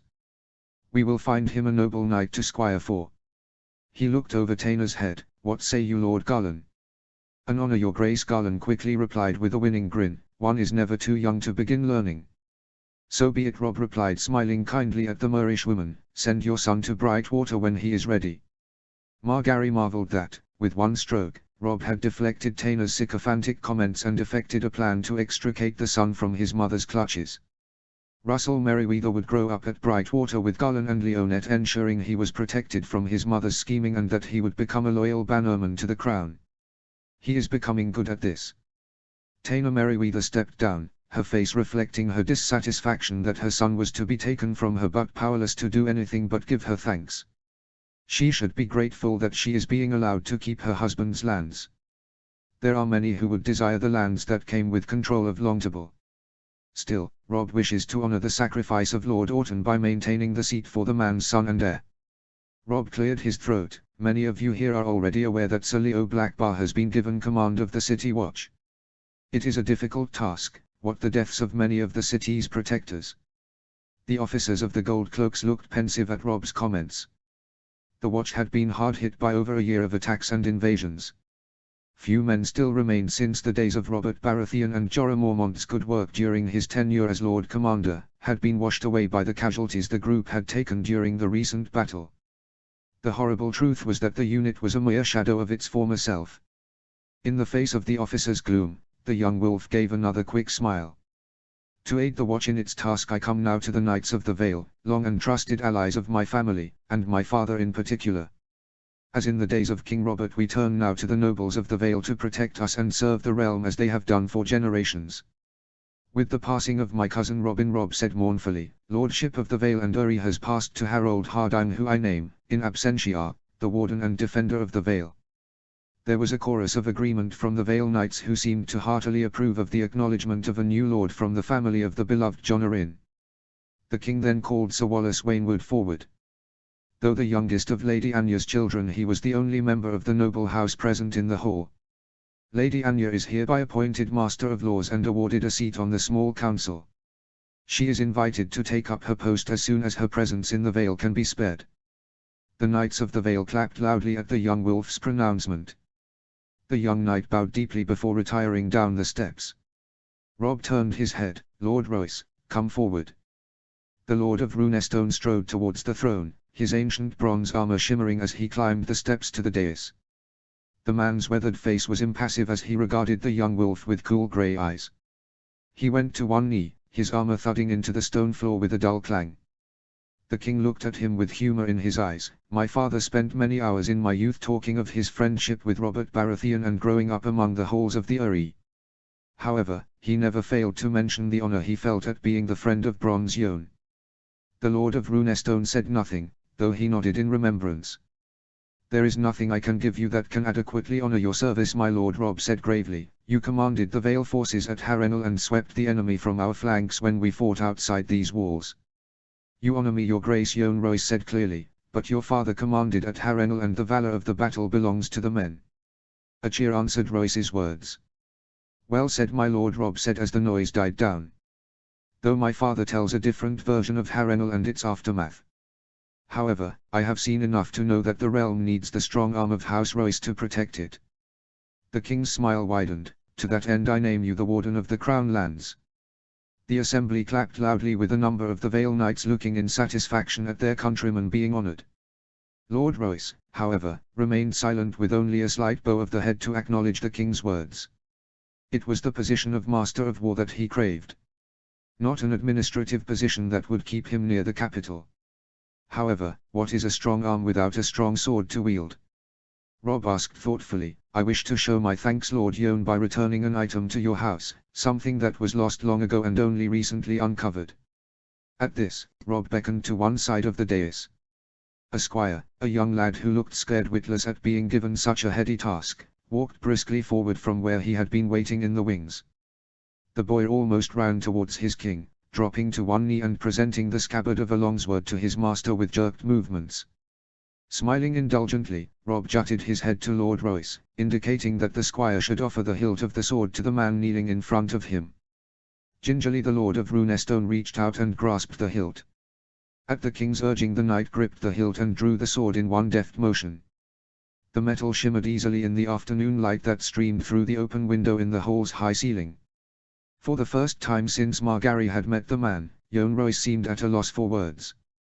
His gruff countenance disappeared like morning mist and he gaped at the weapon openly. "Perhaps you recognize the markings, my lord," Rob said, speaking loudly. "This is Lamentation, the ancestral sword of House Royce, lost to your kin since the storming of the Dragon Pit." "Your Grace."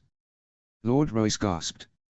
"It was found," Rob went on, "among the ruins of the building by servants of Aegon Targaryen, the second of his name. According to reports, he ordered that the sword be locked within the bowels of the Red Keep as punishment for your forefathers' support of Rhaenyra Targaryen during the Dance of the Dragons.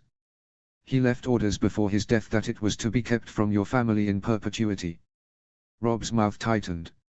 Evidently no Targaryen king who came later saw fit to rectify this. Either that or they simply forgot that it was there, gathering dust in one of the Targaryen vaults. Margaery repressed a smile. Whether he knew it or not, her husband was essentially parroting the reasoning offered by Lord Varys when he sent a message to the young wolf offering to show the king's men the location of the weapon of House Royce. "I ask for no boon," Varys had insisted when he had been granted an audience with the king and queen later that evening. "I ask only for the opportunity to make good this historical error." Rob had been skeptical, but, eventually, he had ordered the Hound and Brian to go with the eunuch and a small escort to retrieve the weapon. It was exactly where the spider had said it was, and, after an examination by both a smithy on the Street of Steel, a timid fellow who had almost voided his bladder when armed men pounded on his door to fetch him to the Red Keep, and Grand Maester Lewin who compared the weapon against historical documents, the veracity of the blade's identity was confirmed. Rob determined to present the weapon to the commander of the Vale forces himself when he appointed him the Warden of the Crown Lands. One wonders why Varys did not present the sword to King Robert as a way of gaining favor. He must have known how the man favored the Vale. Presenting a gift to Robert would have gone a long way to ensure his good graces. And yet, he did nothing. Did Varys favor the dragons even then? Was he merely biding his time until they children of Varys and Rhaegar were old enough to raise an army? Did the spider sit quietly in the middle of his web while he waited for the Targaryens to return? It was a disturbing thought, Margaery knew. Varys, for all his doughy, benign appearance, was a dangerous foe and not one that she would turn her back on ever. "Your Grace," Lord Royce gasped, his eyes never leaving the blade. The man looked emotional, his face more haggard than the stoic expression that was a hallmark of his countenance. "I am at a loss for words." "There is no need for words, my lord," Rob spoke softly. "The sword belongs to your house. My honor is to return it to you." He smiled. "It is also an honor to appoint you warden here as reward for your service and valor." "I accept, your grace." Royce answered him gruffly, humbly. "Good," Rob smiled, "that will be all, Lord Royce." Still looking in wonder at the sword in his hand, the Lord of Runestone returned to his place. His face was full of satisfied pride. Sir Lyn Corbray came next. To him, Rob offered his condolences for the death of his brother in the recent battle and conferred the lordship of Heartsholme on the knight. Margaery watched the handsome, but hot-tempered knight, take his leave of the king with merely a whisper of thanks. She frowned. "I shall have to confer with the Lord Royce and Lady Waynwood." Corbray only just survived being a servant of Petyr Baelish during his time as Lord Protector of the Vale. Only his apparent change of heart the moment he heard that Baelish had conspired to murder Jon Arryn saved his life. Even so, it may be wise to keep a watch on this one. "Something about him bothers me." Rob called Brian, Garland, Lord Royce, Lord Tully and the newly appointed Lord Tully forward to carry out the hundreds of knighthoods that Rob had bestowed. Lines upon lines of soldiers and squires formed up to be honored. It took several hours for the ceremony to be completed, during which the wet nurse came to take Ricard away for a well-deserved rest. Eventually the roll call came to an end. Having honored the majority of House Stark's allies, Rob now stepped forward and smiled broadly at the gathering, before growing serious once more. "I call forth Tyrion Lannister." There was a faint murmur as the crowd looked amongst itself for the last surviving heir of the feared Lord Tywine. From a corner of the hall the assembly parted and the dwarf walked forward as quick as he was able, escorted as usual by his faithful squire and hired sellsword. Though a little man, Margaery had no difficulty seeing him as the crowd around him parted as though the man had an infectious disease. Just like my ladies, no one in court wants to be associated with an enemy of the king, even if in this case the association would only be conveyed by physical proximity. Tyrion Lannister seemed unconcerned. He fixed his eyes ahead and kept on walking with a dignified, if somewhat diminished step. He reached the steps and slowly waddled up the steep incline until he was before the king. Robb merely looked at him, acknowledging his presence with the smallest of nods. For a moment the two men, in some ways the complete physical opposite of each other, Robb tall, muscular and dark, the imp fair but small and misshapen, looked at one another taking in the other. Our family's conflict started this war, Robb declared. And many good men, women and children have died as a result. The arrival of the Targaryens marked the end of our fight. Our quarrel is over. It is. Tyrion Lannister agreed, his voice carrying the length of the hall. The king regarded the imp for a long moment. Will you bend the knee and say an oath of loyalty? I will. The imp did not hesitate to give his oath of allegiance from his presence on the cold steps. He spoke clearly, concisely without a moment's pause. When he had finished, Robb bade him regain his feet, offering his hand to Tyrion as the imp tried gamely to get himself up. Do you speak for House Lannister as well as yourself? The young wolf asked loudly. I do, Tyrion replied stoically, as the head and lord of my house. Then let peace exist again between the houses of Stark and Lannister, came the response as the king addressed the hall. I hereby pardon every living member of House Lannister and their bannermen, providing they set down their weapons and cease hostilities. All lords will keep their lands and titles. The war between the West and North is over. Let peace reign. A faint ripple of applause carried across the hall. Without any Western lords to support it, the sound quickly died away. There was perplexity on some of the nobles' faces as they realized that House Lannister was not to be punished any further for their actions in recent months. I'm sure some of those present hoped to profit from land confiscated by the crown. Fear not, my lords, the devastation of the Westerlands is so severe that there is certain to be land enough to share with loyal houses. You have already proved your worth and loyalty some time ago, Robb said now to Tyrion with a nod to Margaery, who smiled sweetly at the small man. Surprised, the imp blushed under the queen's gaze. Now that you have sworn yourself to us, I wish to return your family's lands to you. He paused. While Lord Tarly is the warden of the Westerlands, I return the fortress of Casterly Rock to House Lannister. The irony of the situation was not lost on either Robb or Tyrion. Casterly Rock was not, strictly, under the king's purview to give. The castle had stood fast against repeated attempts to take it and was, even now, holding out stoutly against a siege by forces under the command of Daikon Tarly and Lord Mathis Rowan. Tyrion Lannister would have to secure the surrender of the castle before he was in a position to assume lordship of it. Still, the man seems to like nothing more than when he is tasked with an impossible role. Doubtless he'd love the fact that he will be able to achieve with words what all the spears and swords of the Reach cannot. Rejoin the other nobles, my lord, Robb ordered Tyrion pointedly. And know that, from now, House Stark is indebted to you. We remember such things. And I thought it was Lannisters who always paid their debts. The imp replied with a dry smile before nodding his head and turned to dismount the steps. He ignored the sullen glances of some of the other highborn. When Tyrion had reached the main floor of the hall, he took position near Margaery's family, who seemed to accept him amongst them. Willers even gave a knowing nod of respect to the imp as he came alongside. The Stormlands have also pledged themselves to our cause, Robb said loudly, moving on. Though I fear that, like the North, the Riverlands, the Reach and Westerlands before them, the region has been hard hit by war.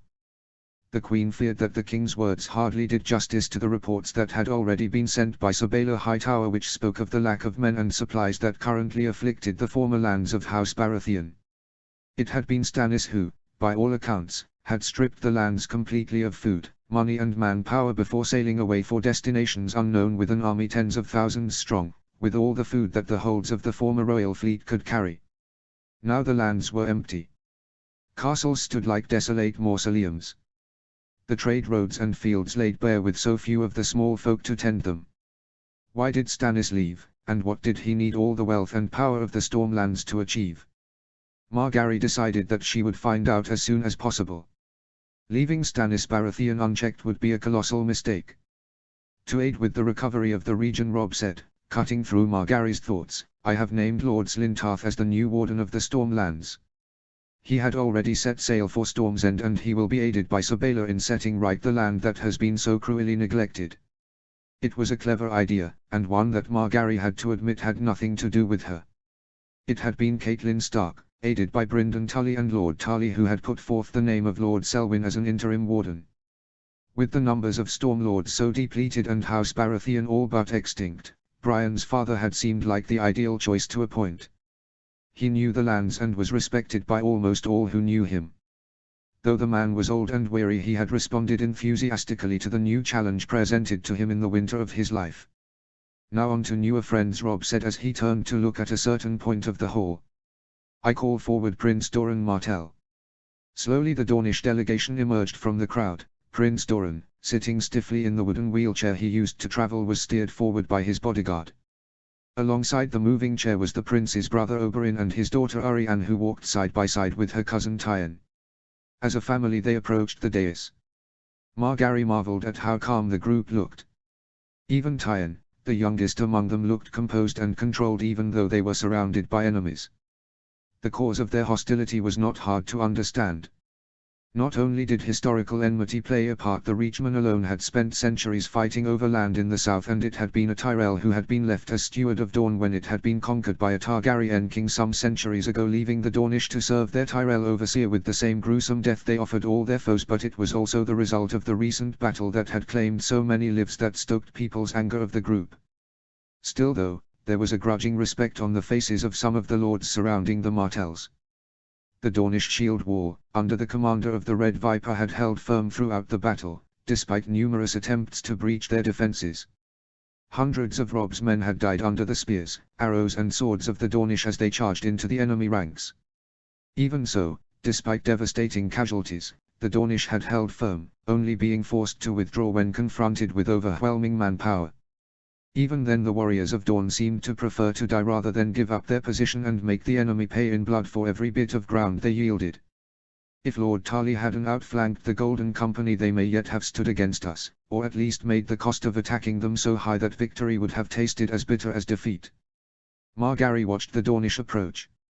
She took in their proud, defiant expressions, the stiffness of their spines, even from Prince Doran, who still sat in his chair, a loose blanket draped over her knees. Unbowed, unbent, unbroken. True words were never spoken. The delegation stopped at the foot of the stairs. Her husband gave them an appraising look. I met with Prince Doran and his family yesterday, he announced loudly. I say now what I said then. I harbor no grudge against Dorne. You followed your blood and aided Aegon Targaryen. Robb's tone became wistful with only a scintilla of threat behind his voice. I regret the battle that claimed his life, just as I regret the deaths of so many of your countrymen. It was a tragedy and I apologize for what happened. The others in the hall stirred at this. The idea of apologizing to an enemy was one that seemed as foreign to them as to the Dornish themselves. Many warriors bristled, but Robb's face was set as he kept his eyes focused on the Martells. He is apologizing for himself, for his mistakes, not for his warriors. I hope the others understand that. But, as Margaery, Willers and others had advised, it was exactly the right thing to say. The Dornish seemed placated at the public acknowledgement at what had happened. Prince Doran looked thoughtful, but he nodded in respect at the king's words. Gratefully Robb went on, Aegon Targaryen is dead, his cause at an end. I ask that you acknowledge his defeat and allow peace between us. Despite us being on opposite sides of the battle, it is my dearest wish that you also agree to remain part of the Seven Kingdoms. In return, I will allow your men to journey home with honor. Your dead will be returned to you for burial, and we shall pledge to respect your family's right to rule as princes of Dorne. Furthermore, I invite you to appoint a Dornish representative onto the small council to foster better relations between the realm and our Dornish brethren. Doran Martell said nothing for a moment, allowing the silence to draw out. The two leaders did not move, they simply regarded one another silently. Unperturbed, Robb continued. There is a condition, he said. The lords, knights and soldiers here assembled, obeyed my commands. They are not responsible for the fighting that took place, for the lives that were taken on the battlefield. That responsibility lies with me and me alone. Robb surveyed the whole as his bannerman looked at him in surprise. He eventually returned his gaze to Doran and Oberyn Martell. If you accept my offer of peace, you must swear an oath that there will be no blood feud between the people of Dorne and the rest of the Seven Kingdoms. I will not have raiding parties enacting vengeance across borders or families fighting for generations. You will swear a promise of peace, and punish those that would break it. There was quiet from every corner of the hall. The Dornish propensity for bloody violence was legendary, and they had lost a great many people in the recent fighting. Robb Stark had asked them to abandon their natural instincts to seek revenge for the loss of so many of their people. No, not asked, demanded. But what was the alternative, Margaery pondered. Dorne had never been conquered, or at least never been held, and the Prince of Sunspear lacked the power to invade the rest of Westeros. There was nothing to be gained by either side continuing the fight. It would not return the dead to life. It was the right move, aimed at returning Dorne to the fold. Yet while being conciliatory, Robb's stance and demeanor reflected that he was prepared for the Dornish to walk away if that was what they wanted. Honor required he let them go, but such an action would split the Seven Kingdoms. The offer allowed the Dornish to remain as part of the Seven Kingdoms and yet allow all sides to keep their dignity and pride. You ask a great deal of us, Your Grace, Prince Doran had pointed out when they had met the day before. Many of my people died before the walls of King's Landing. Now you ask us to trust you, submit to you, a man who sent many Dornish men to an early grave. I only ask you to do what you did for Robert Baratheon, Robb Stark had replied. I will honor a peace between us, and you may have rule of Dorne as you had under the reign of previous kings. And your delegate on the small council will ensure that the voice of your people Dorne is never overlooked in King's Landing. It is my wish that we make good on the mistakes of the past. You can believe it. I would like to, the crippled man said, leaning back in his wheelchair. But how can I convince my people to forego vengeance on the word of a man we do not trust? The man uttered a weary sigh, and yet the alternative is war. Something I have seen too many times. I know what such activities cost in blood and tears. I would spare my people more. No matter their power. They could never conquer Dorne, Oberyn snarled. Indeed not, Doran acknowledged, looking straight at Robb. But a war would cost both sides dear, and I believe we have lost quite enough playing this particular round of Sivas. It is not a game. The younger prince pointed out. My daughters have died. Our people have been slaughtered. I doubt there will be a single family in Dorne who does not feel the effects of the battle the young wolf started. Indeed, Doran noted with a depth of sadness and regret that Margaery supposed she could only begin to guess at. And who could fault them for blaming us for marching the army here in support of Aegon and his claim on the throne? He was Elia's son, Oberyn shot back, growing angry. Our nephew. Our blood. That he was, Doran replied tiredly, and for that we loved and supported him. But he was foolish. Too young and eager for the heavy responsibility he took upon him. The ruler of Dorne looked at his brother. Look what has become of his folly. Thousands of our people are dead. Your daughters along with them. I would have no more suffering for us or my people. I swear to you, Robb assured him. In the name of the old gods and the new, I will honor my word. We will have peace. Prince Oberyn had the same look of skepticism as his brother. Your word means very little right now, boy. He growled threateningly, as does invoking the gods. Robb's eyes flickered dangerously, a spark that mirrored the Red Viper's own. Perhaps so, but I mean what I say. If Dorne pledges friendship and faith to the Iron Throne as you have before, and forswears vengeance against my bannermen, then we shall have peace and Dorne will be left to its own rule. I swear again, in the name of House Stark, that I speak honestly and truly. Oberyn was about to react before his brother's hand came up to stay him. Now that the prince mused, that is a different matter. How so? Oberyn Martell glared at his older sibling. He has said nothing more than his previous words. He invoked his house, Doran said quietly. Such a promise includes his father. If it was just him, then we might disbelieve him. However, the young wolf knows that, even now, Dorne would never be as foolish as to question the honor of Eddard Stark. There would be some who might. Oberyn Martell retorted. House Dane lost its most vaunted son to the Lord of Winterfell's blade. And yet they have never taken vengeance. Doran snapped back firmly. For someone who was not there, let that lesson be all you need to know. Margaery was well aware of the story. That Ned Stark, and the other survivor of the skirmish at the Tower of Joy, having killed the 3 of Aerys Kingsguard, then proceeded to journey south to Starfall for the purposes of returning Dorne, the ancestral blade of House Dane, as a mark of respect to the great knight Sir Arthur. Only when the blade had been returned to its rightful place had Lord Stark headed north with his sister's body.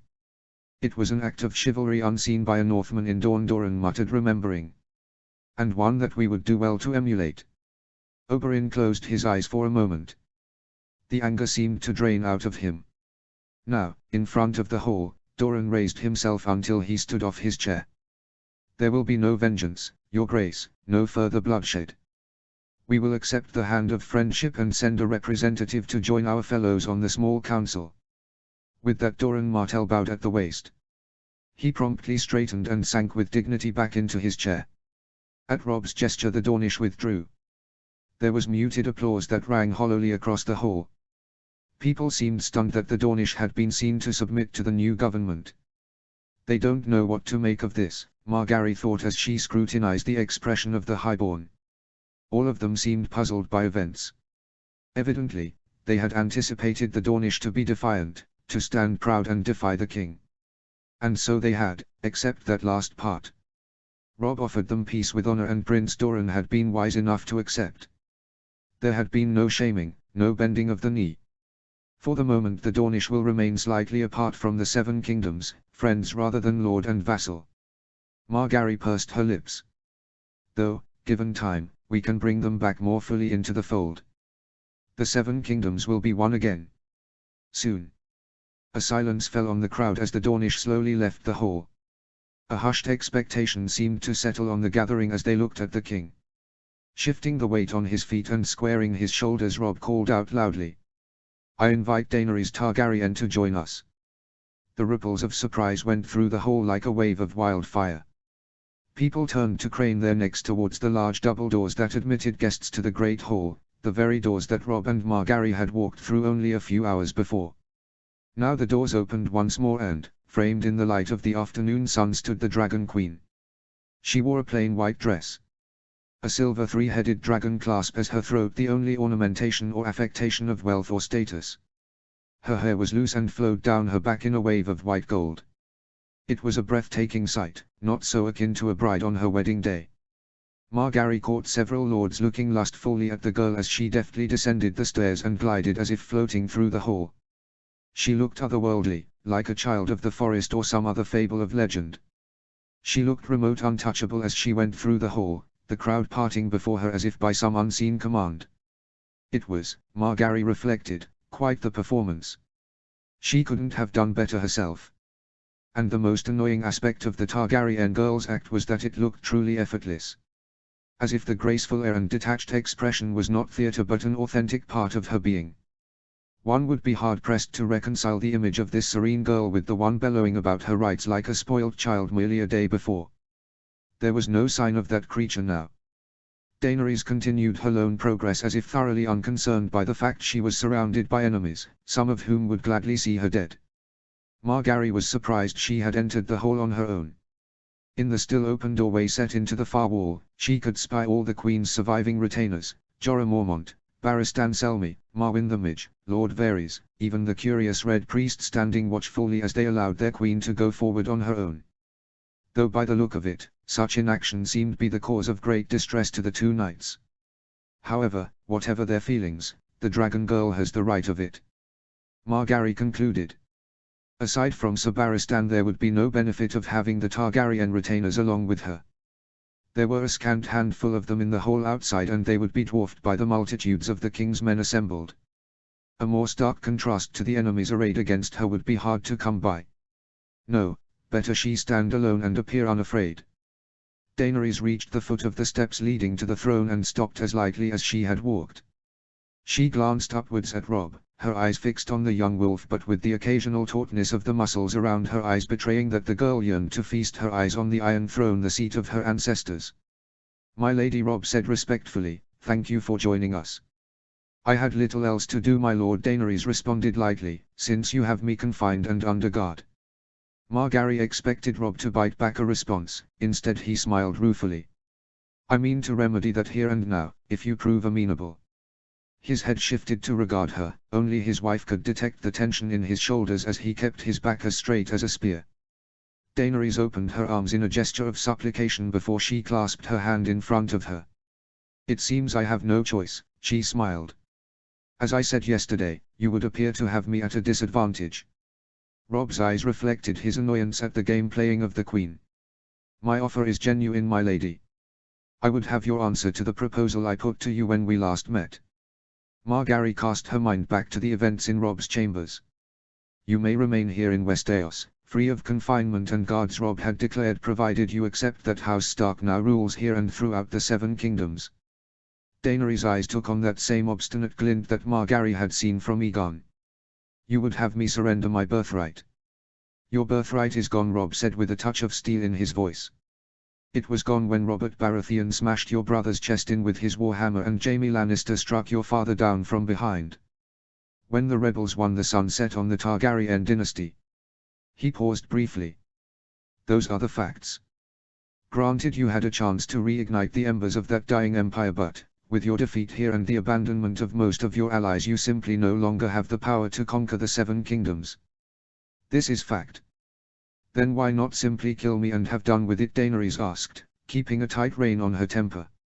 I do not wish to, Robb replied with utter honesty. True, it would be easier to have your head on a pike so that future rebellion is not an issue, that malcontents do not use you as a figurehead for revolt, but I have had enough of death. Robb gave a small sigh. My fight was never with you. I see that now. I cannot undo the past, too much has happened, too many have died, but I can work to try and make right at least some that I got wrong.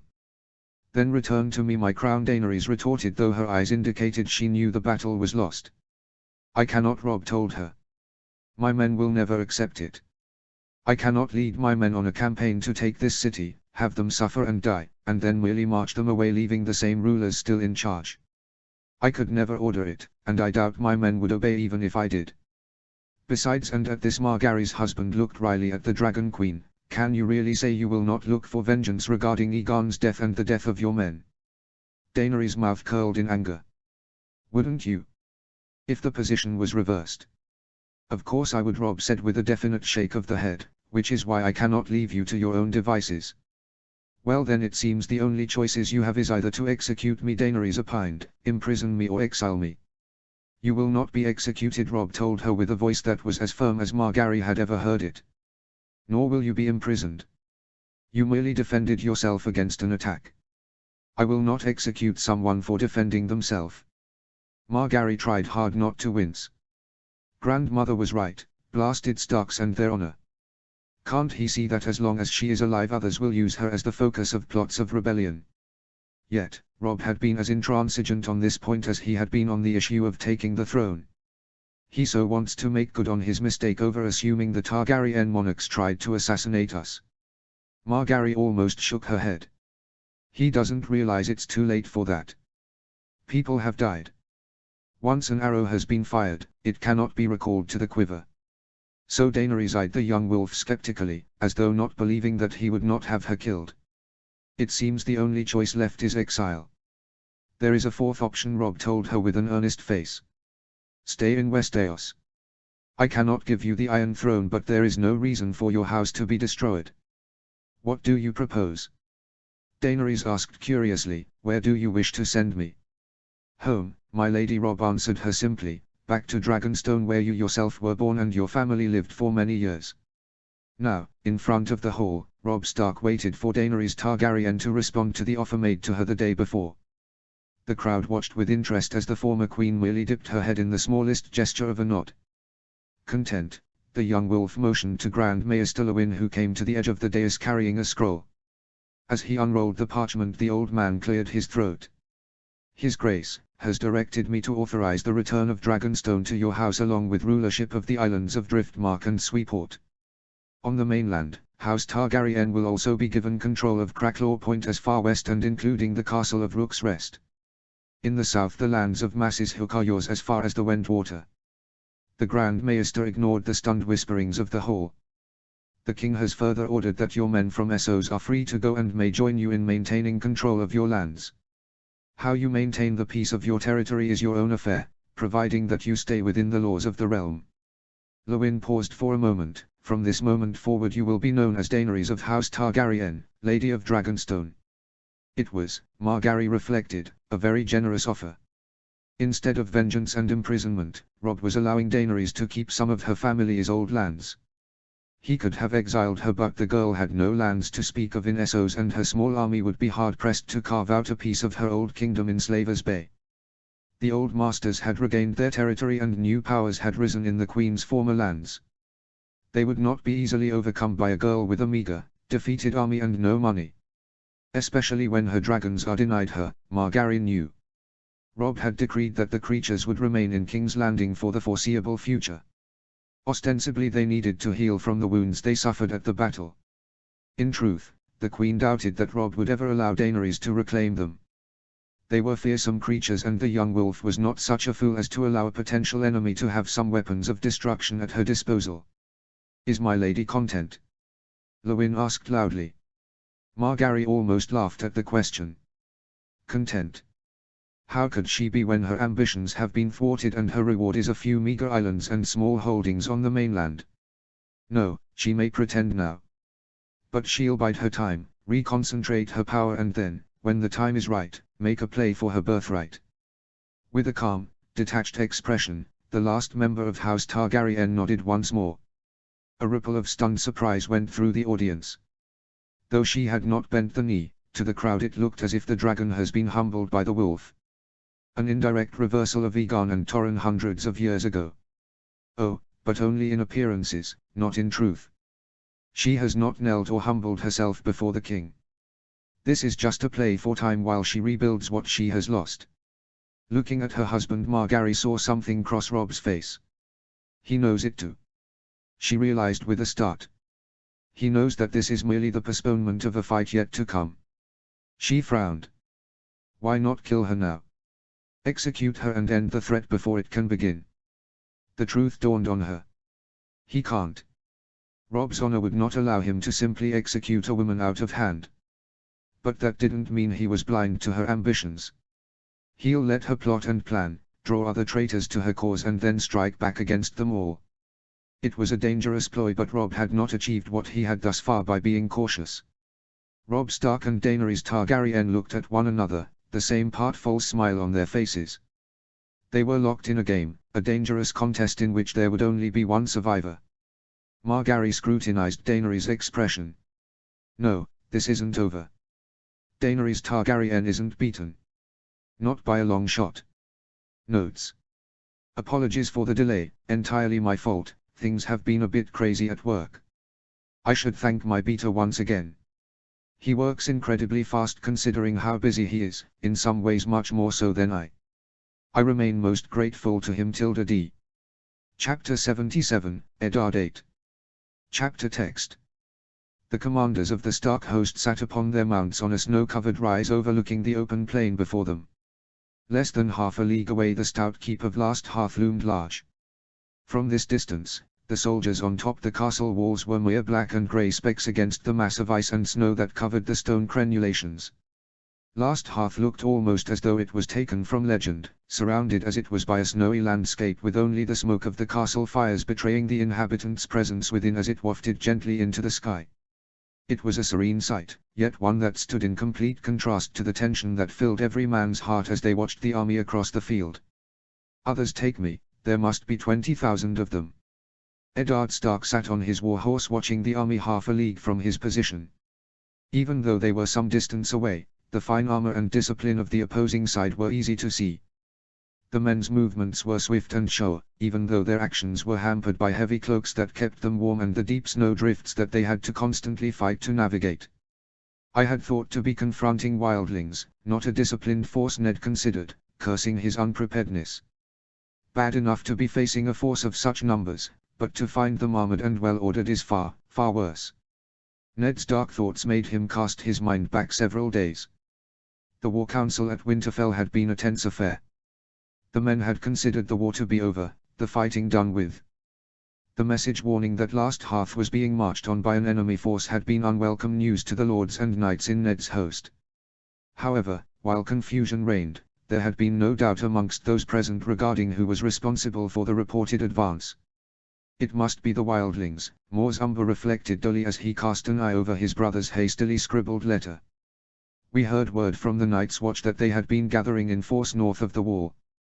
The big man paused as he scratched at the back of his head, though there was a brother of the Night's Watch who rode through Last Hearth almost a year past spouting nonsense about a greater threat north of the wall.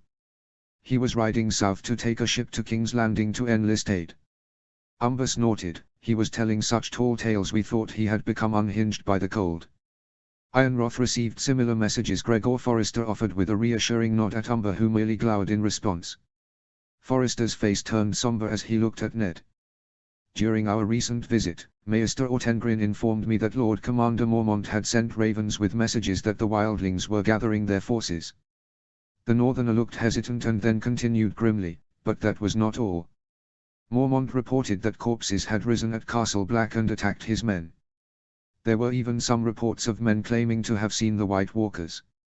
Forrester looked stricken. Whatever the truth, Mormont called for as much aid as could be spared to be sent to assist the Night's Watch. The deserter from the Watch. Ned thought to himself, remembering the man his men had captured several years ago, back when Robert Baratheon ruled and he thought Jon Arryn was still alive. I thought him mad for telling similar tales. But, if Mormont credits the reports, then maybe there is more to it than I believed.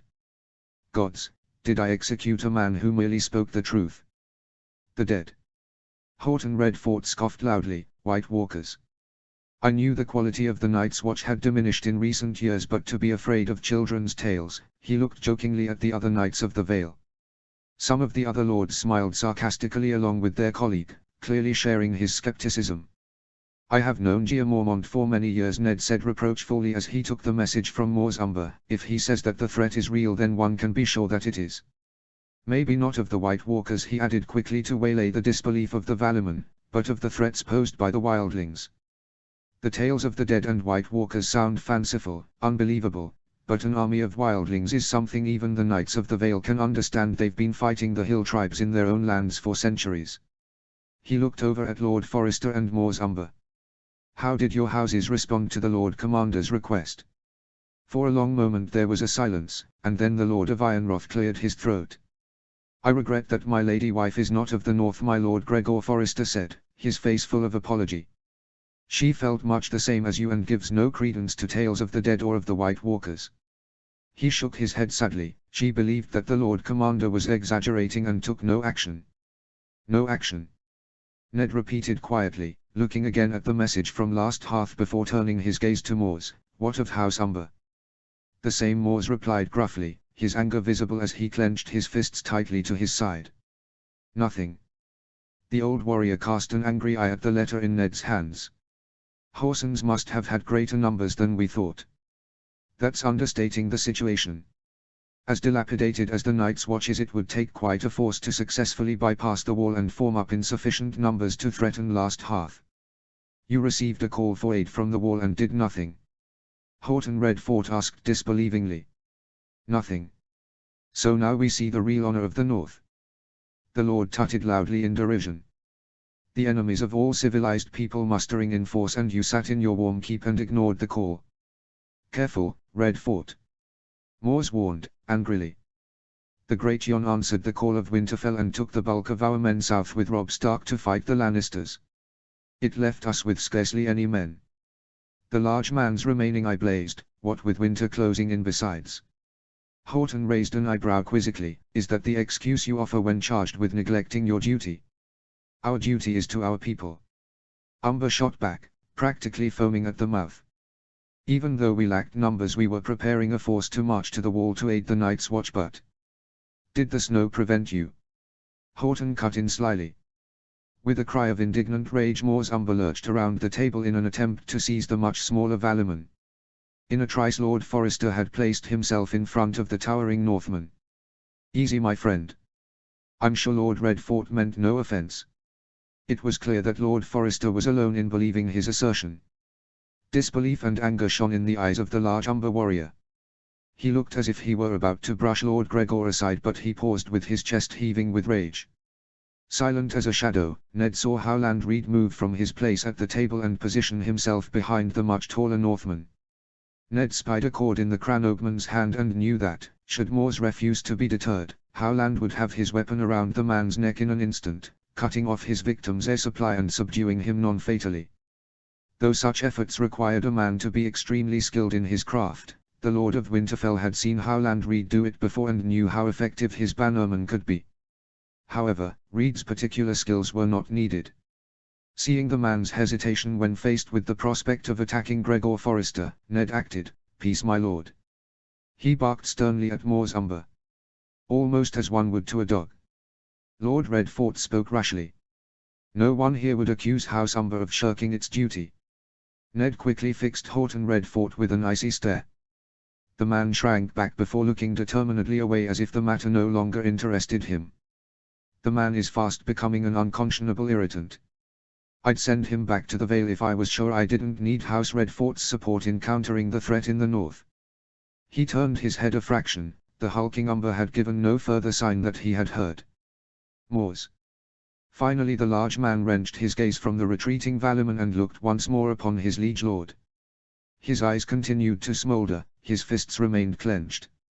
Ned's expression turned contemplative. "I need to know what happened. Moores, the men are mustering to march in support of Last Hearth, but, before we leave these walls, I need to know what the situation is." Gregor Forrester cleared his throat. "My lord, my wife informed me that, with the Ironborn in the west, High Point in the east and Winterfell nothing but a burnt-out husk, there was no one to call for aid against the enemy that surrounded us. Your son took many of our fighting men south with him to fight the Lannisters, and what few remained were needed to protect our people from the Greyjoys and Boltons." The Lord of Ironroth looked sadly across the table at Ned. "My sentinel tells me that we were simply not in a position to offer aid to anyone, much less march on the wall." "We were much the same," Moores rumbled, though his tone betrayed his deep anger at the situation he and his house had been placed in. "The Great Yon took most of our warriors when the young wolf marched. What men we had left could barely hold our lands against incursions from Carhold and the Dread Fort. If we had answered Mormont's call, we would not have had a home to return to. We left our post," Gregor said, his voice full of regret, "and many have paid dearly for it. The same could be said of all of us." Ned reflected. "And none more so than me. If I hadn't heeded Robert's call, then maybe none of this would have happened." His face hardened. "But then regrets get us nowhere. I am as much to blame for our men going south as anyone," Ned said calmly. He took a deep breath. "What matters is what we do to rectify our mistakes." The call had gone out and the army near Winterfell was summoned to ride north as soon as possible. Ned's bannermen had been quick to obey, wary that they might already be too late if the wall had fallen to the wilderling threat. The Valumen were less hurried, but Harold Hardyne, now Harold Arryn, had promised Ned his support in repulsing the unknown threat to the Stark ancestral lands. He had called his banners and asked his men to ride north to assist their Umber allies. That had been where trouble started. The Knights of the Vale had already paid a heavy price in involving themselves in the North's internal conflict. Over 1,000 Valumen had died in the numerous battles and skirmishes that had been fought since Ned's host had sieged Moat Cailin. Now that the rebellion led by the Boltons had been put down, the men of the Vale were anxious to return home to the warmer climate of the south. As inhospitable as the Vale could be in winter, at least it was home. To many of the Vale the north seemed to be nothing but a snow-swept wasteland, and the men were not inclined to stay a moment longer than necessary. Harold though had insisted that the threat to the north had not yet been ended and that they needed to uphold their oath to House Stark to defeat all their foes and free their homeland. Morton Waynwood had quickly fallen in behind his new lord and had sworn his men to the expedition north, as had many other knights and lords. Horton Redfort had not. The Lord of the Red Fort had stayed silent as Harold implored his men to march north, before pointing out that his men were tired, injured and needing of a respite to the marching and fighting that they had endured since the battle at Harrenhal. "My men need to rest," the Pale Lord had said, running his hand through his well-kept beard. "I think you forget, my lord, that, with the Targaryens' return, we may yet be needed in the south to battle the dragons." All the more reason not to leave a threat here at all. Morton Wainwood had argued, trying to deter Harold Arryn from jumping in. The handsome youth's face had gone red from rage and embarrassment. That done, we can march south together to support our allies. Houghton had given a wry smile. I do not believe that, with winter drawing in, the Northmen can be convinced to leave their families behind to march all the way back to King's Landing. The man's face took on a look of false sympathy. They have been involved in conflict for much longer than us. There is truth in that. Ned reflected, though he said nothing. He had no wish to get involved in the internal politics of the Vale. Harold's face was full of contempt. Have you no sense of honor, my lord? He spat through clenched teeth. Redfort's face flushed angrily. We are here, are we not, my lord? We rode all this way, fought in every battle, laid our lives on the line for our friends. We have all lost a great deal. The man's eyes misted over. Yes, a great deal. Forgive me for not wanting to risk even more when fighting against savages from beyond the wall. Arryn looked as though he may strike the man, but Ned decided to intercede. There was no time to convince the man, who clearly had no wish to go. If Lord Redfort believes it prudent to remain, then I respect his judgment. He spoke reasonably. I will leave a detachment of men and entrust him with the protection of Winterfell while I lead the army north. Harold Arryn's mouth almost fell open in amazement, but Ned silenced him with a quick glare. There was nothing more to be done here. Absent Harold's direct order, there was no way to have Lord Redfort take up arms in this cause, and, for better or worse, the new Lord of the Eyrie was unlikely to give such an order at this time. He tried to make this a way of bringing his men together, and Houghton had used this to bow out of this fight. Ned sighed. So be it. Traveling on an unwilling horse is oftentimes more burdensome than traveling on foot, Ned thought, remembering an old saying often mentioned by Roderick Castle. Still teaching me, my old friend. Ned had done a quick calculation. If he sent ravens and messengers to Lords Marndale and Carstark to have them march to Last Hearth and link up with Ned's own force that already numbered amongst it the combined force of Lord Mallister and Yara Greyjoy, then together they should number 9,000 men. More than enough. Ned considered before a dark thought took him. It will have to be. Little more than a day later the host rode north towards, making good time despite the difficult terrain. The men of the North and Vale were well used to traversing snowdrifts, and their march was quick and assured. The progress of the Riverland and Ironborn soldiers was slower, but their allies assisted their journey, and, within 2 days they were within a league of Last Hearth, even linking up with the forces of Harry on Carstark and Marl on Marndale. The two forces combined along the northern shores of Long Lake, even the combined footfalls of so many men doing little to move the snow or crack the ice of the lake. Thank the gods that the Knights of the Vale were already prepared to march, and that the men of the North have great experience traveling across the terrain in winter. We made good time in covering the distance from Winterfell to Last Hearth. Had we not, then Last Hearth might have already fallen. They had arrived to find a large army lined up before the ancestral home of the Umbers. Thousands of men lined up in massed ranks like the waves of the sea. A wave that looked about to crash upon the rock that was Last Hearth. His first thought was that Castle Black must have fallen, that the watch had been overrun.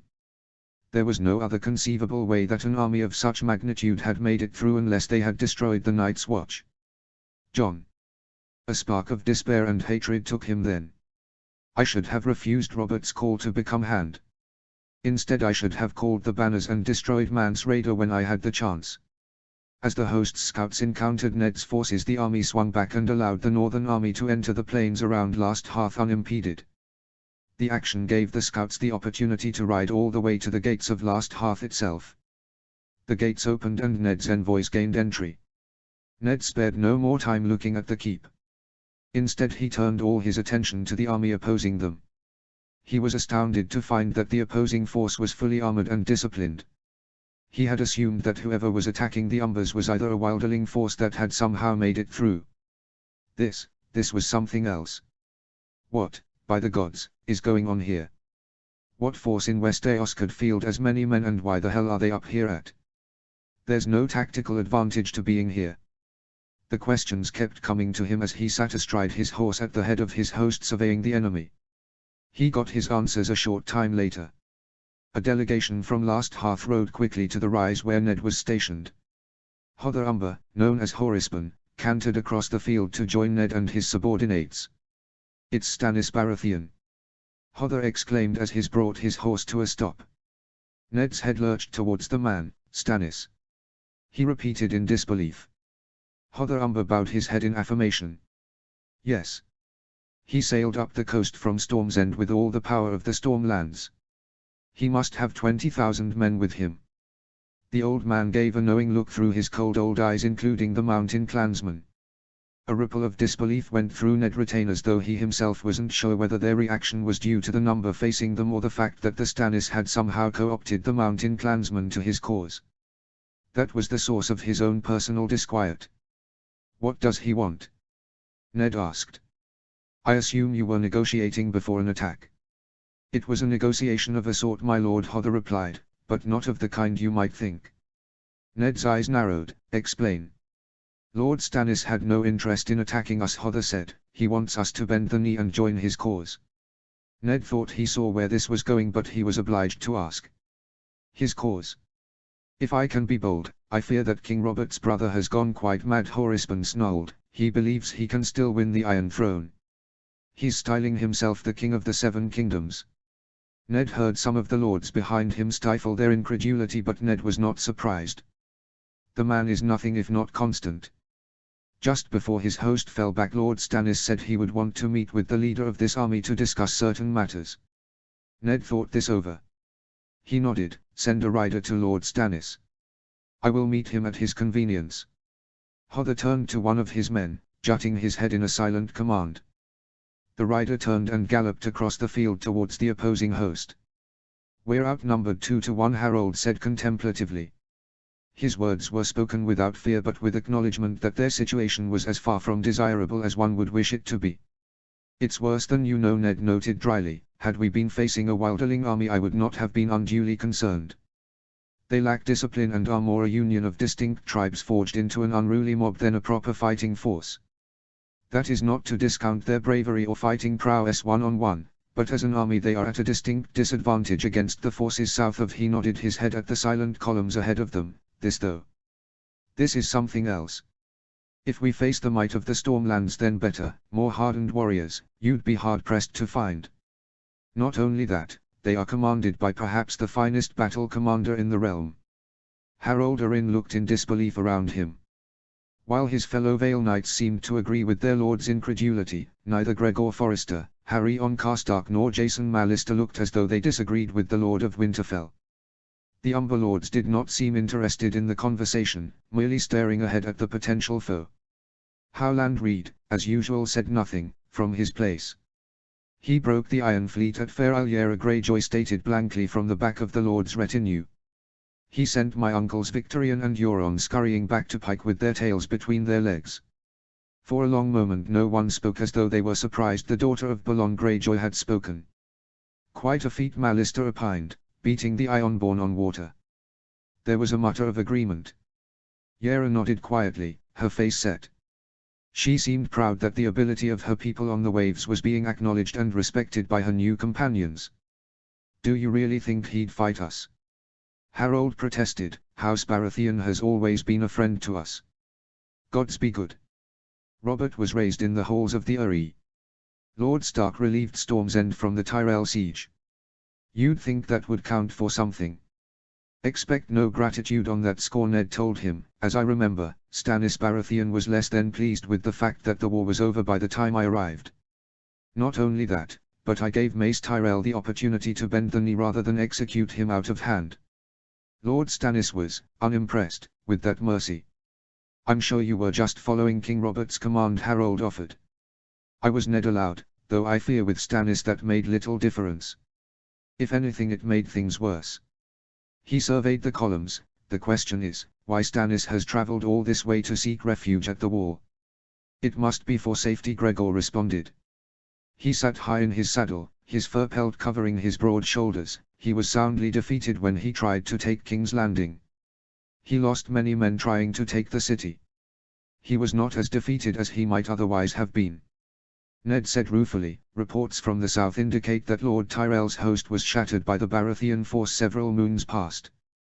Stannis would have need of an effective fighting force to do that."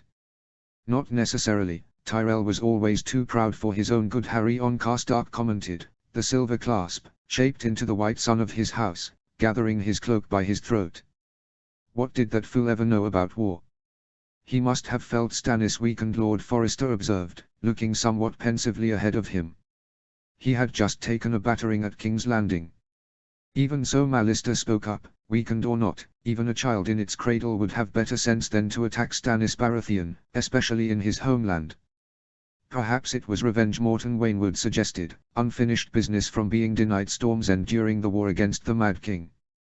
Perhaps. Gregor Forrester said, nodding in agreement. What does it matter? Another voice rudely interrupted them. Heads turned to see Michael Redfort shifting uneasily on his horse.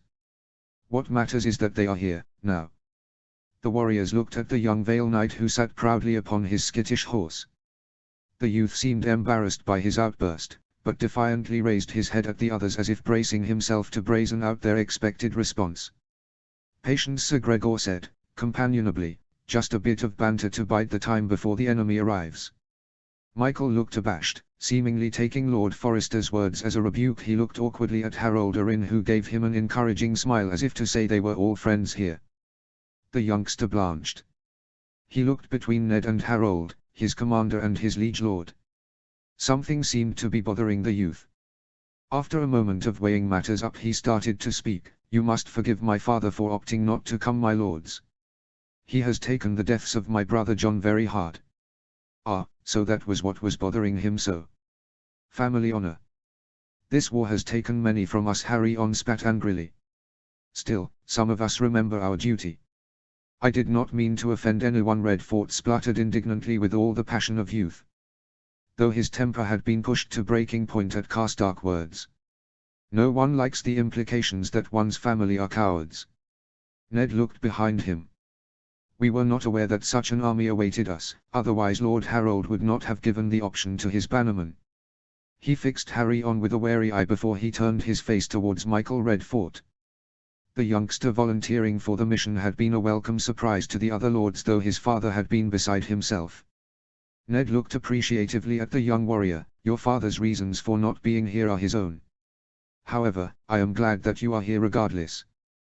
Just as Michael reddened at the praise from the Lord of Winterfell, Harold seemed to stew angrily. It was a reaction that Ned couldn't blame the lorderling for.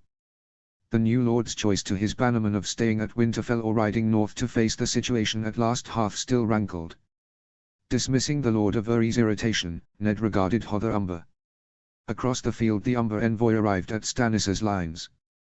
A few moments of dialogue seemed to take place before the line parted slightly and the rider went through, instantly swallowed by the armored ranks. Why did you not send a raven informing us that it was Stannis who marched on you? We had no ravens, Umber grumbled, his breath steaming in the icy air. The one we sent for aid from Winterfell when the first column marched into view was the last one in the rookery. We ate the rest. Despite the gravity of the situation, the rest of the Northerners gave a short grim laugh. Even Lord Mallister and Yara Greyjoy found humor in the gruff warrior and smiled along with the rest. Lord Forrester chuckled wryly, getting revenge on the birds, crow food. It was my decision, the man sat next to Mors wheezed. I was the Castellan on the day when we decided to eat the birds. Ned did not want to pry too much into the intricacies of the stewardship of Last Hearth. By rights the lordship of the castle should have passed to the Great Yon's oldest son upon the death of both he and his heir at the twins. However, the next in line was a young boy, ill-suited to rule when pressed with the Bolton rebellion that threatened attack from both Carhold and the Dread Fort. Having sent so many men south with Robb, the garrison at Last Hearth had been hard-pressed to deter a possible attack from Roose Bolton and Arnulf Karstark. Mors and Hodder, uncles to the Great Yon, had continued their stewardship of the castle.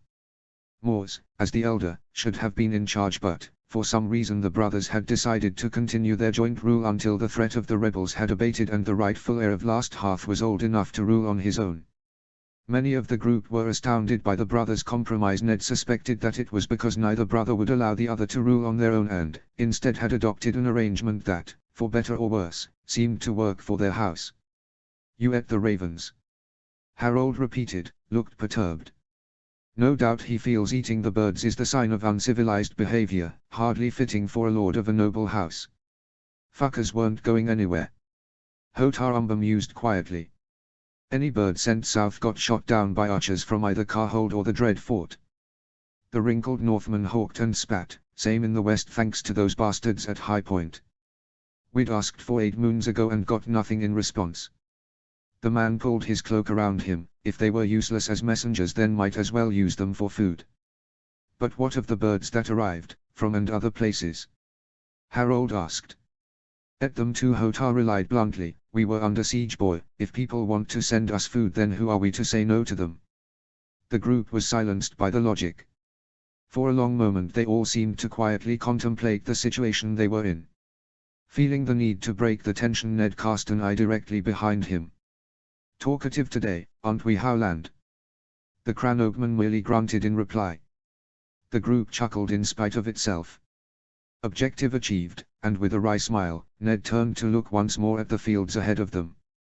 The ranks of the opposing force had parted again to unleash a party of riders that streaked across the plains towards them.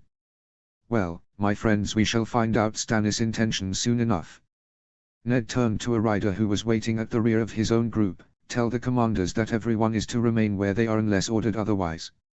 He returned his gaze to the field ahead before he could see the rider bow his head and ride away towards the rest of the commanders not currently with Ned. The party ahead of him rode at a steady pace towards them.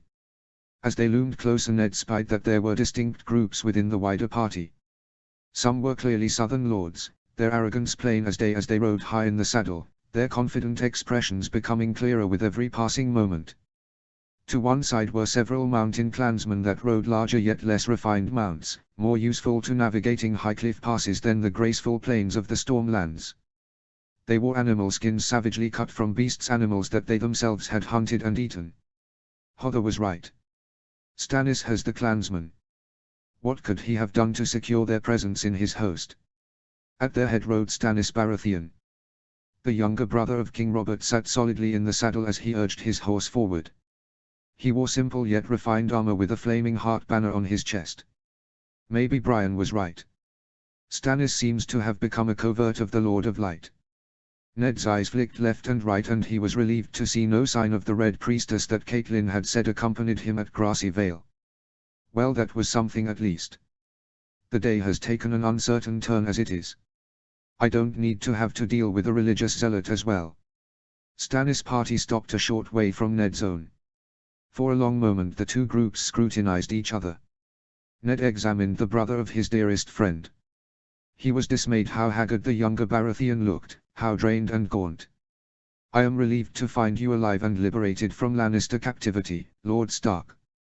Stannis intoned loudly, speaking without the slightest note of actual relief. His hands came to rest on the pommel of his saddle around which he wrapped his horse's reins. Your imprisonment for supporting my rightful claim was a terrible crime. The Storm Lord looked him over. You managed to escape, I assume, or were you rescued? Gods, it seems so long ago now. I was freed by an ally, Ned replied courteously. I was smuggled out of the city and sent to the Vale where I recuperated from my wounds. When I was well enough, I secured the aid of the Knights of the Vale and set out to assist my son in dealing with the Lannisters. So the Knights of the Vale have finally decided to join the fight, Stannis observed with a measure of contempt. He gave Harold Arryn, Morton Waynwood and Michael Redfort a glance, clearly recognizing their heraldry if not their actual faces. He seemed drawn towards Harold's personal sigil, which was made up of the arms of House Hardang and House Waynwood displayed in the first and third quarters, respectively, with the Moon and Falcon sigil of House Arryn making up the rest. And they opted to serve the Starks. They are not servants, Ned cut in, before Harold had the opportunity to do so. They are our loyal allies and friends. You are fortunate in your friends, Lord Stark, Stannis replied as he regarded the Valyman coldly. It seems that loyalty is in short supply these days. We find it in abundance in the Vale, Harold said with a hint of anger. And who might you be, sir? Stannis turned to address the youth with a measure of impatience. I do not remember having met you before. The young lord sat up straighter in his saddle. I am Harold Arryn, Lord of the Eyrie and Defender of the Vale. Stannis did not look impressed. How did that come to pass? You are certainly not Jon Arryn's child. As I recall, that one was named Robert, after my brother. Ned almost flinched at the casual way Stannis referred to Robert. He never saw eye to eye with his sibling. Robert Arryn was my cousin, Harold replied carefully. He died of an illness a few moons past. I have inherited his seat. I am sympathetic to your loss, Stannis declared without the least bit of emotion, though the boy was ever weak and sickly.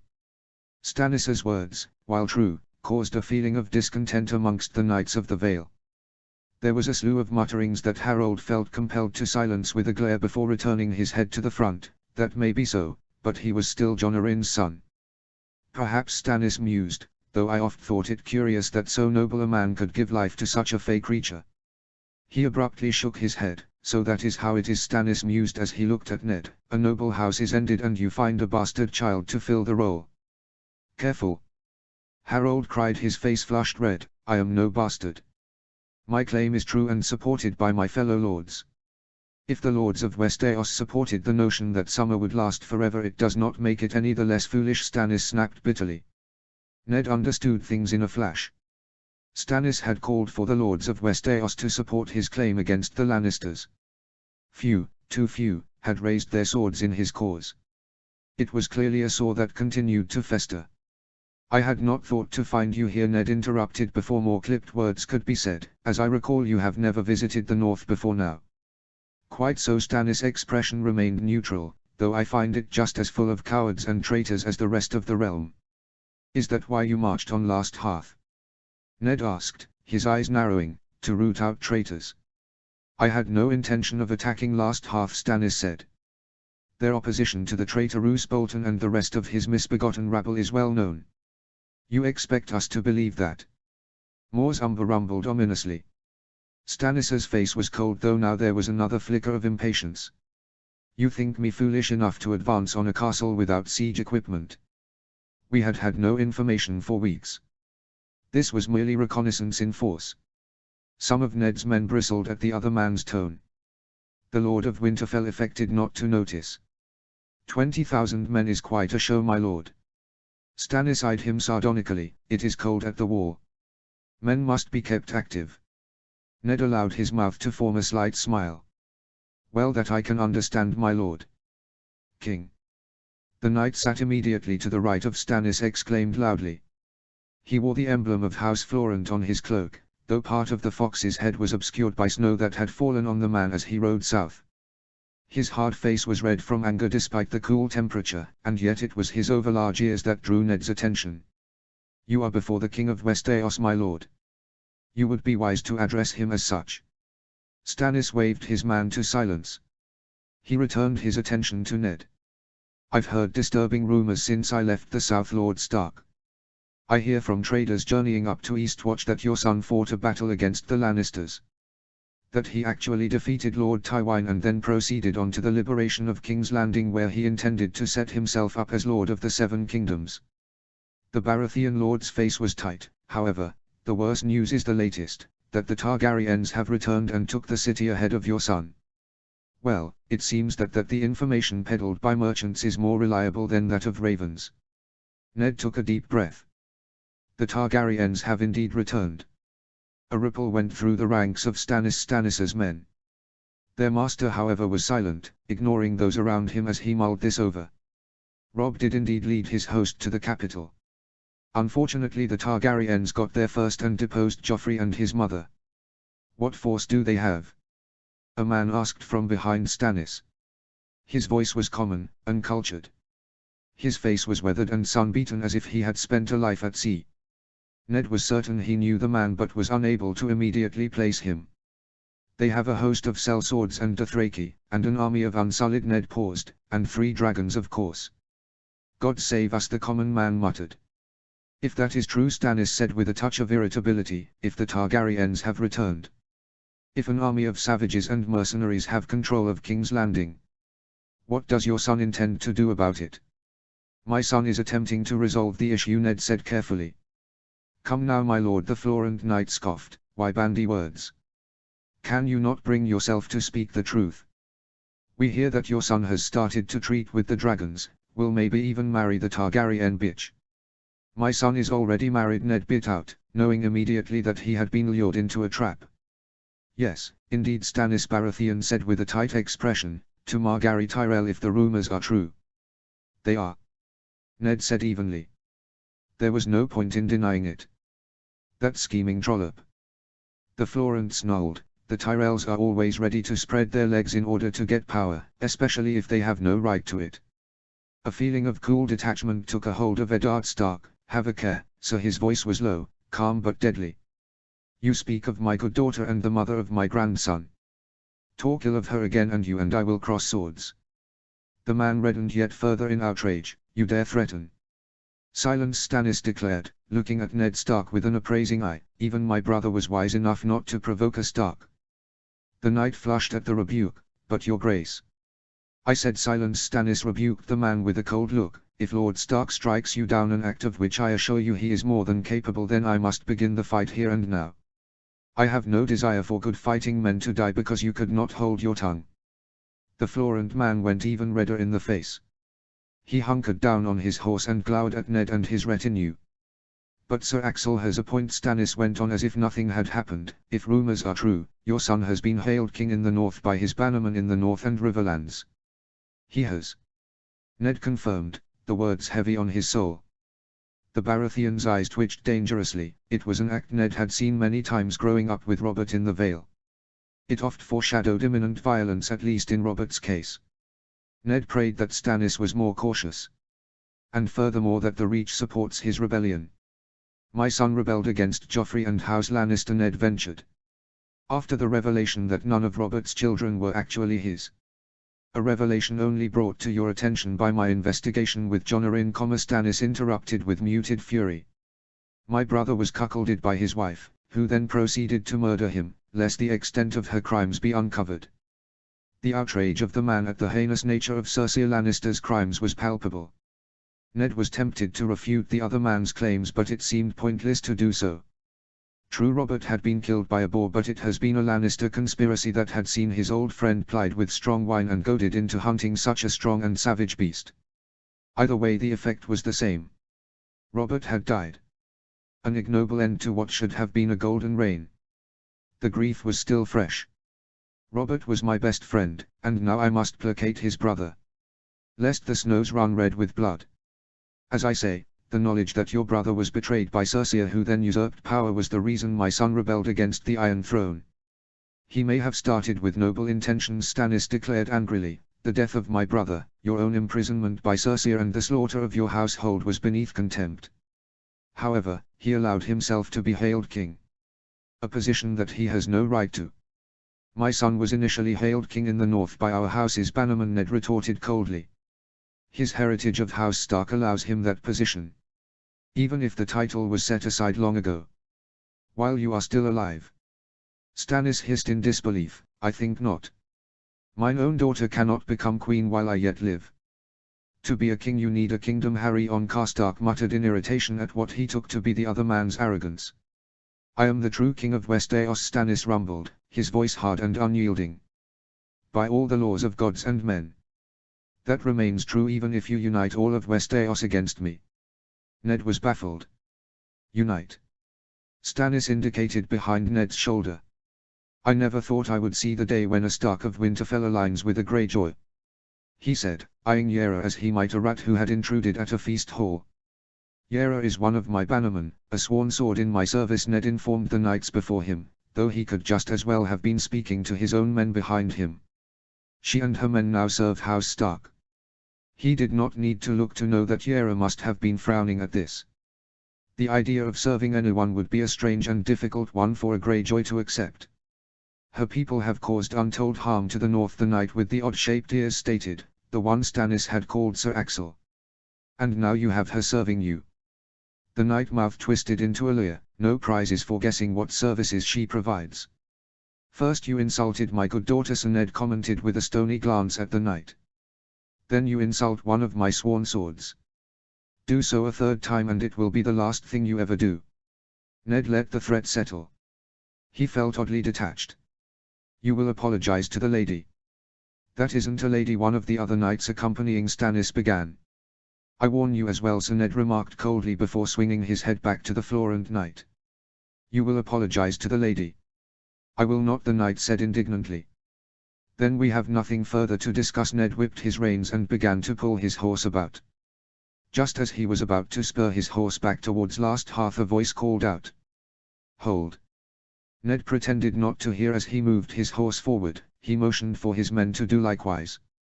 As one they obeyed, though the Knights of the Vale looked confused and Yara Greyjoy looked downright shocked at this turn of events. "Wait!" The knight's voice rang out, though now the tone was tinged with desperation. Ned looked back casually as his retinue slowed to a halt. The Florent man was looking in surprise between the grizzled knight and Stannis. The Storm Lord was looking impassively forward, regarding Ned as if he was nothing more than a curiosity. The older knight, however, had clearly moved his horse closer to the Florent Lord and had been whispering angrily to him. The Florent was gaping at Ned. "You would do battle over an insult to a Greyjoy?" "Greyjoy or not, Yara is sworn to me," Ned replied. "I will not stand by and allow someone to insult her." He looked firmly at Stannis. "Whether it comes to a fight is up to you and your master." "You're bluffing."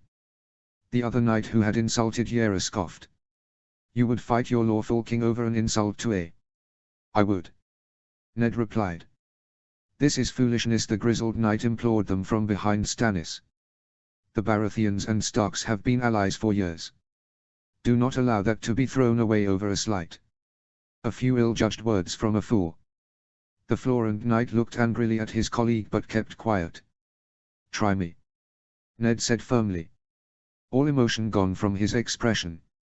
Stannis's face was hard, emotionless, though there was a faint glow of humor behind his dull eyes. "Apologize, Sir Axel," he said after a long moment. The knight looked astonished. "Your Grace, I apologize," Stannis repeated in a tone that made clear it was not a request. "An insult on Lord Stark's bannerman is an insult to Lord Stark himself. While I have my own misgivings about having Greyjoys amongst us, if the Lord of Winterfell is content with their presence, then I will bear it." As your Grace commands," the man named Sir Axel spluttered, though he barely seemed to be keeping his anger his check. He swallowed deeply, displaying his prominent double chin. "I apologize, Lord Stark, both to you and the lady." Ned tilted his head. "Yara." There was a pause, clearly brought on by Yara being confused as to the right course of action. Ned heard Gregor Forrester whisper to the girl. "I accept your apology, sir," Yara said uncertainly. "Gods be with her, she is so out of place in this type of discourse." In another situation it would have been funny, but Ned sympathized with the girl. Uncomfortable with the flowery speech of polite courtly life. "We have that in common. Now that that's done with," Stannis snapped, "perhaps we might move on to more important matters." Ned nodded slowly as he considered this. Slowly his party returned to their original positions. Ned considered his next words carefully. However, before he could reply, Stannis spoke up. "I would know your view on the strategic situation in the south, Lord Stark. Do you believe your son is likely to want to hold on to his throne, when all is said and done?" Whether he knew it or not, Stannis had focused with precision on the very thought that had given Ned sleepless nights since he had left Harrenhal. Is Robb really going to try and claim the Iron Throne? He knew not what his son wanted, but he was almost certain he had seen the depths of Margaery Tyrell's ambition. "That one wants the whole world, and my son is the gateway for her achieving that." Not that he would admit that to the man in front of him. "What I believe is not at issue here," Ned stated evenly. On the contrary, Stannis reproached him. "Your views are at the very heart of the matter." He clicked his tongue. "Since arriving in the north I have heard nothing but praise for the Lord of Winterfell. The mountain tribes alone practically worship you. It is not unlike being around my brother, Robert." The man's face twitched impatiently. "It is most taxing. You are not popular with various groups within the Night's Watch, I grant you. Sir Alliser Thorne in particular seems to hold a special place in his heart from which to hate you, not to mention Janos Slynt, but I. Ned went very still. "Janos Slynt is here?" Disbelief flooded his voice. "At Castle Black." The events in the Red Keep flashed before his eyes. Images of betrayal and death as his loyal men were cut down around him. Of Janos's smug grin and the feeling of Littlefinger's knife at his throat. "He is," Stannis replied, his expression making it clear that he had no understanding of the enormity of what he was saying. He waved a hand impatiently. "It is of no matter. Perhaps what will be of greater concern is news of your son the grizzled knight offered. John. Sir Davos Seaworth is a knight in my service, Stannis declared by way of introduction. I trust no man alive as much as him. You should heed what he has to say. The weather-beaten man looked humbled by the words from his master. He coughed before continuing, Your son, Jon Snow, has recently been elected the new Lord Commander of the Night's Watch. Ned resisted the urge to smile. I had not heard. Though Howland will chide me that Jon should not be anywhere near. His pride was quickly washed away with concern. How did that happen? What became of Jeor Mormont? I understand your confusion, Lord Stark, Stannis offered. Lord Commander Mormont was killed north of the wall, having foolishly led a ranging in an attempt to get some answers of what lies in the frozen wasteland. The man sniffed in derision. Your son was one of the few to make it back from that ill-advised endeavor. He's a good lad, Davos continued warmly. A fine leader, with a good head on his shoulders. He was one of those who led the defense of the wall when Mance Rayder attacked recently. The blows continued like a smith hammer on an anvil. Mance Rayder attacked. Davos saw Ned's perplexity. After Mormont led his ranging party beyond heated battle on the Fist of the First Men. He lost a great many men, and though he managed to break out of the enemy encircling him, he died on the journey back to Castle Black. Ned could see that there was more to it than that, but now was not the time. The stragglers arrived back carrying word of the calamity. A short while later a massive wildling host launched an assault. The Watch fought hard, but they were outnumbered on a massive scale. Ned's eyes flickered, but they prevailed. They did, Davos acknowledged with a firm nod. Thanks in large part to your son. Afterwards they held a vote to replace Mormont. The grizzled man smiled. His men chose well. You should be proud. I am, Ned conceded with a small nod. More than you could ever know, sir. Stannis' mouth twisted in irritation. Yes, the boy is the Prince of Dragonflies Reborn.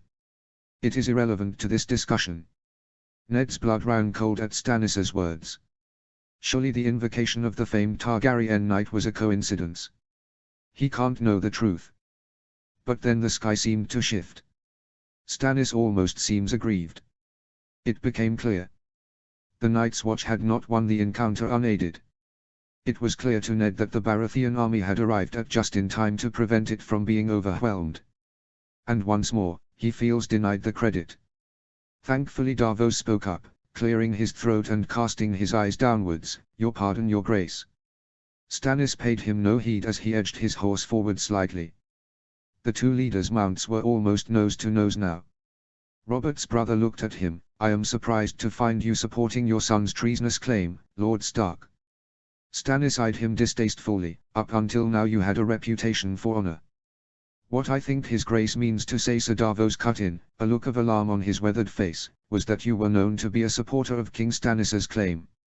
That you were arrested for saying as much to Joffrey and Cersei. That I was, Ned allowed. As my letter to your liege indicated. You supported my claim then, Lord Stark, Stannis interrupted, his anger right below the surface. And yet now your family seems to be making a bid for power, for the Iron Throne itself. He gazed contemptuously at Ned, not at all what I, nor Robert, would have expected. Ned felt a wave of anger course through him. He willed it away with an effort. My son's conduct is not your concern. When your son attempts to play the Game of Thrones, it is very much my concern, Stannis spat disdainfully. I wonder that you have not brought him under control, as befits the leader of his house, not to mention his father. He took a deep breath. I was injured at the Eyrie and was out of contact when my bannermen, and those of Hoster Tully, hailed Robb as their king. I was not present when a delegation from the Reach arrived and pledged their own oaths to my son's cause. By the time I joined his army it had already been done. Do you deny my claim? Stannis asked directly. I do not, Ned said slowly. Then you accept the truth, Stannis said with a measure of satisfaction. You should encourage your son to do the same. Ned kept his face impassive. The arrogance of the man. The belief in the rightness of his cause, is truly outstanding. I will discuss the matter with him. Discuss. Stannis's face was like a mask as he rolled the word around his mouth. And what would you say? That is a matter between father and son, Ned answered him plainly. He sat very still, aware that at any moment, violence could erupt. It is a matter of state, Stannis proclaimed through gritted teeth. If you are not with me, you are against me. He tilted his head slightly. I ask you once more, in the name of the oath you swore to my brother, will you support my claim? The world suddenly seemed to slow. Were it to be snowing, Ned suspected that he would be able to move between the snowflakes in the moment between the ice leaving the sky and laying to rest on the floor. He knew the decision would come up sooner or later. If it were not Stannis, it would be someone else. Ever since he had been informed that Robb had been hailed king in the north, Ned had known he would face this choice. He had been able to delay it, what with putting down the Bolton rebellion and freeing his homeland, but in some ways this had been nothing more than a welcome excuse to ignore what was happening in the south. Now it was here. Would Ned support his son, even if such a course led him to the Iron Throne? I require an answer, Stannis spoke sharply with an intense ferocity. If you will not support me, then you are my enemy. If that is the case, then there is only one course open to us. Ned's vision crystallized. He saw Sir Davos attempt, and fail, to keep the look of alarm from his face. It takes a bold man to threaten another in his own homeland. You are aware that you are at a tactical disadvantage, Stannis observed. You are outnumbered by a significant margin. If numbers meant everything in life, then you and I would not be here, Ned pointed out, thinking of all the battles they had faced where they were meant to be on the losing side. If you mean to test our resolve to fight, then, by all means, test us. Stannis remained very still. The silence was only broken by a disbelieving scoff. We no fight the Ned. The voice came from nowhere, but its impact stunned the group to silence. It took a moment for them all to realize that the proclamation had come from the group of mountain men idling to the rear of the Baratheon party. What? Stannis seemed shocked to find that the voice came from one of his own retinue. He turned in his saddle to see who had spoken. What did the man say? Torren Liddell, known by his own men simply as the Liddell, sat on his warhouse with look of defiance on his face. Ned knew him of old. I said that my people will not fight the Ned. The Ned. Sir Axel cursed, staring angrily at Torren Liddell as the clansman sat on his warhouse, a look of defiance on his face. Speak fucking sense. I think he means Ned Stark, Sir Davos spoke. He ran a gloved hand that showed missing fingers through his beard. He looked ill. What my fellow chief is trying to say, Hugo Val said gruffly, is that the clan Liddell will not take up arms against the Ned. Neither will Clan Nori. Nor, I believe, will any of the clans. At this, the clansmen nodded firmly, in agreement with their fellow chieftains. Long moments passed in absolute silence. You swore yourselves to me. Stannis Baratheon said quietly, his voice dangerously low. The clansmen stared at him. We swear to the Starks of Winterfell, one of them pointed out as he indicated Lord Stark. We swear to the Ned. Stannis stared angrily. You will not follow my orders. You will no longer obey my commands. The thickly covered tribesman looked at the Southern King as if he was mad. Attack the Ned? Another asked, bristling at the idea. That we will never do. The others shook their heads, their faces as cold as ice. The scene might have been comical were it not so deadly serious. An ominous silence again took hold of the group. Oathbreakers, Stannis muttered with a disgusted shake of his head. Perhaps I should have expected no better from savages from the mountains. What the king means, Sir Davos began. Fuck what he means. Hugo Val cried, and fuck him. We swore to help free the North from the Leech Lord. Seems to me that we don't need to do that now. He tightened his grip around the spear he held in one hand. Traitors. Sir Axel's hand shot to his sword. He was quickly restrained by the other retainer, who shook his head firmly. Frustrated in his efforts, the knight turned to the clansmen, cursing wildly. For their part, the clansmen sat on their war horses with a series of defiance expressions on their faces. This was rapidly getting out of hand. Thankfully Sir Davos spoke swiftly to defuse the moment. Perhaps it would be better if our leaders spoke alone. Ned couldn't have agreed more. He nodded once before motioning with a flick of his hand that his bannermen should withdraw. As they spurred their horses, Ned made sure to catch the eye of Gregor Forrester and Howland Reed. The pair indicated their understanding of his unspoken message as they rode away. Ned breathed a little easier. His men would ensure the army was ready should it be needed. Stannis's party also fell back, though Sir Davos seemed reluctant to leave. With a look, Ned conveyed that he was content with the older knight remaining. From their brief interaction he had been impressed with Sir Davos's measured responses. And any assistance in calming Stannis would be most welcome. Despite Ned's outer facade, he had no desire to shed blood this day. The two leaders faced each other, each momentarily lost in their own thoughts. Stannis was the first to speak. "I have no wish to fight you, my lord. Thank the gods. Nor are you, my lord." Stannis's eyes blazed at the title. He ground his teeth so loudly Ned feared they'd snap. Again, it was Sir Davos who came to the rescue. "You misunderstand, my lord, if you believe we are in the north to threaten you.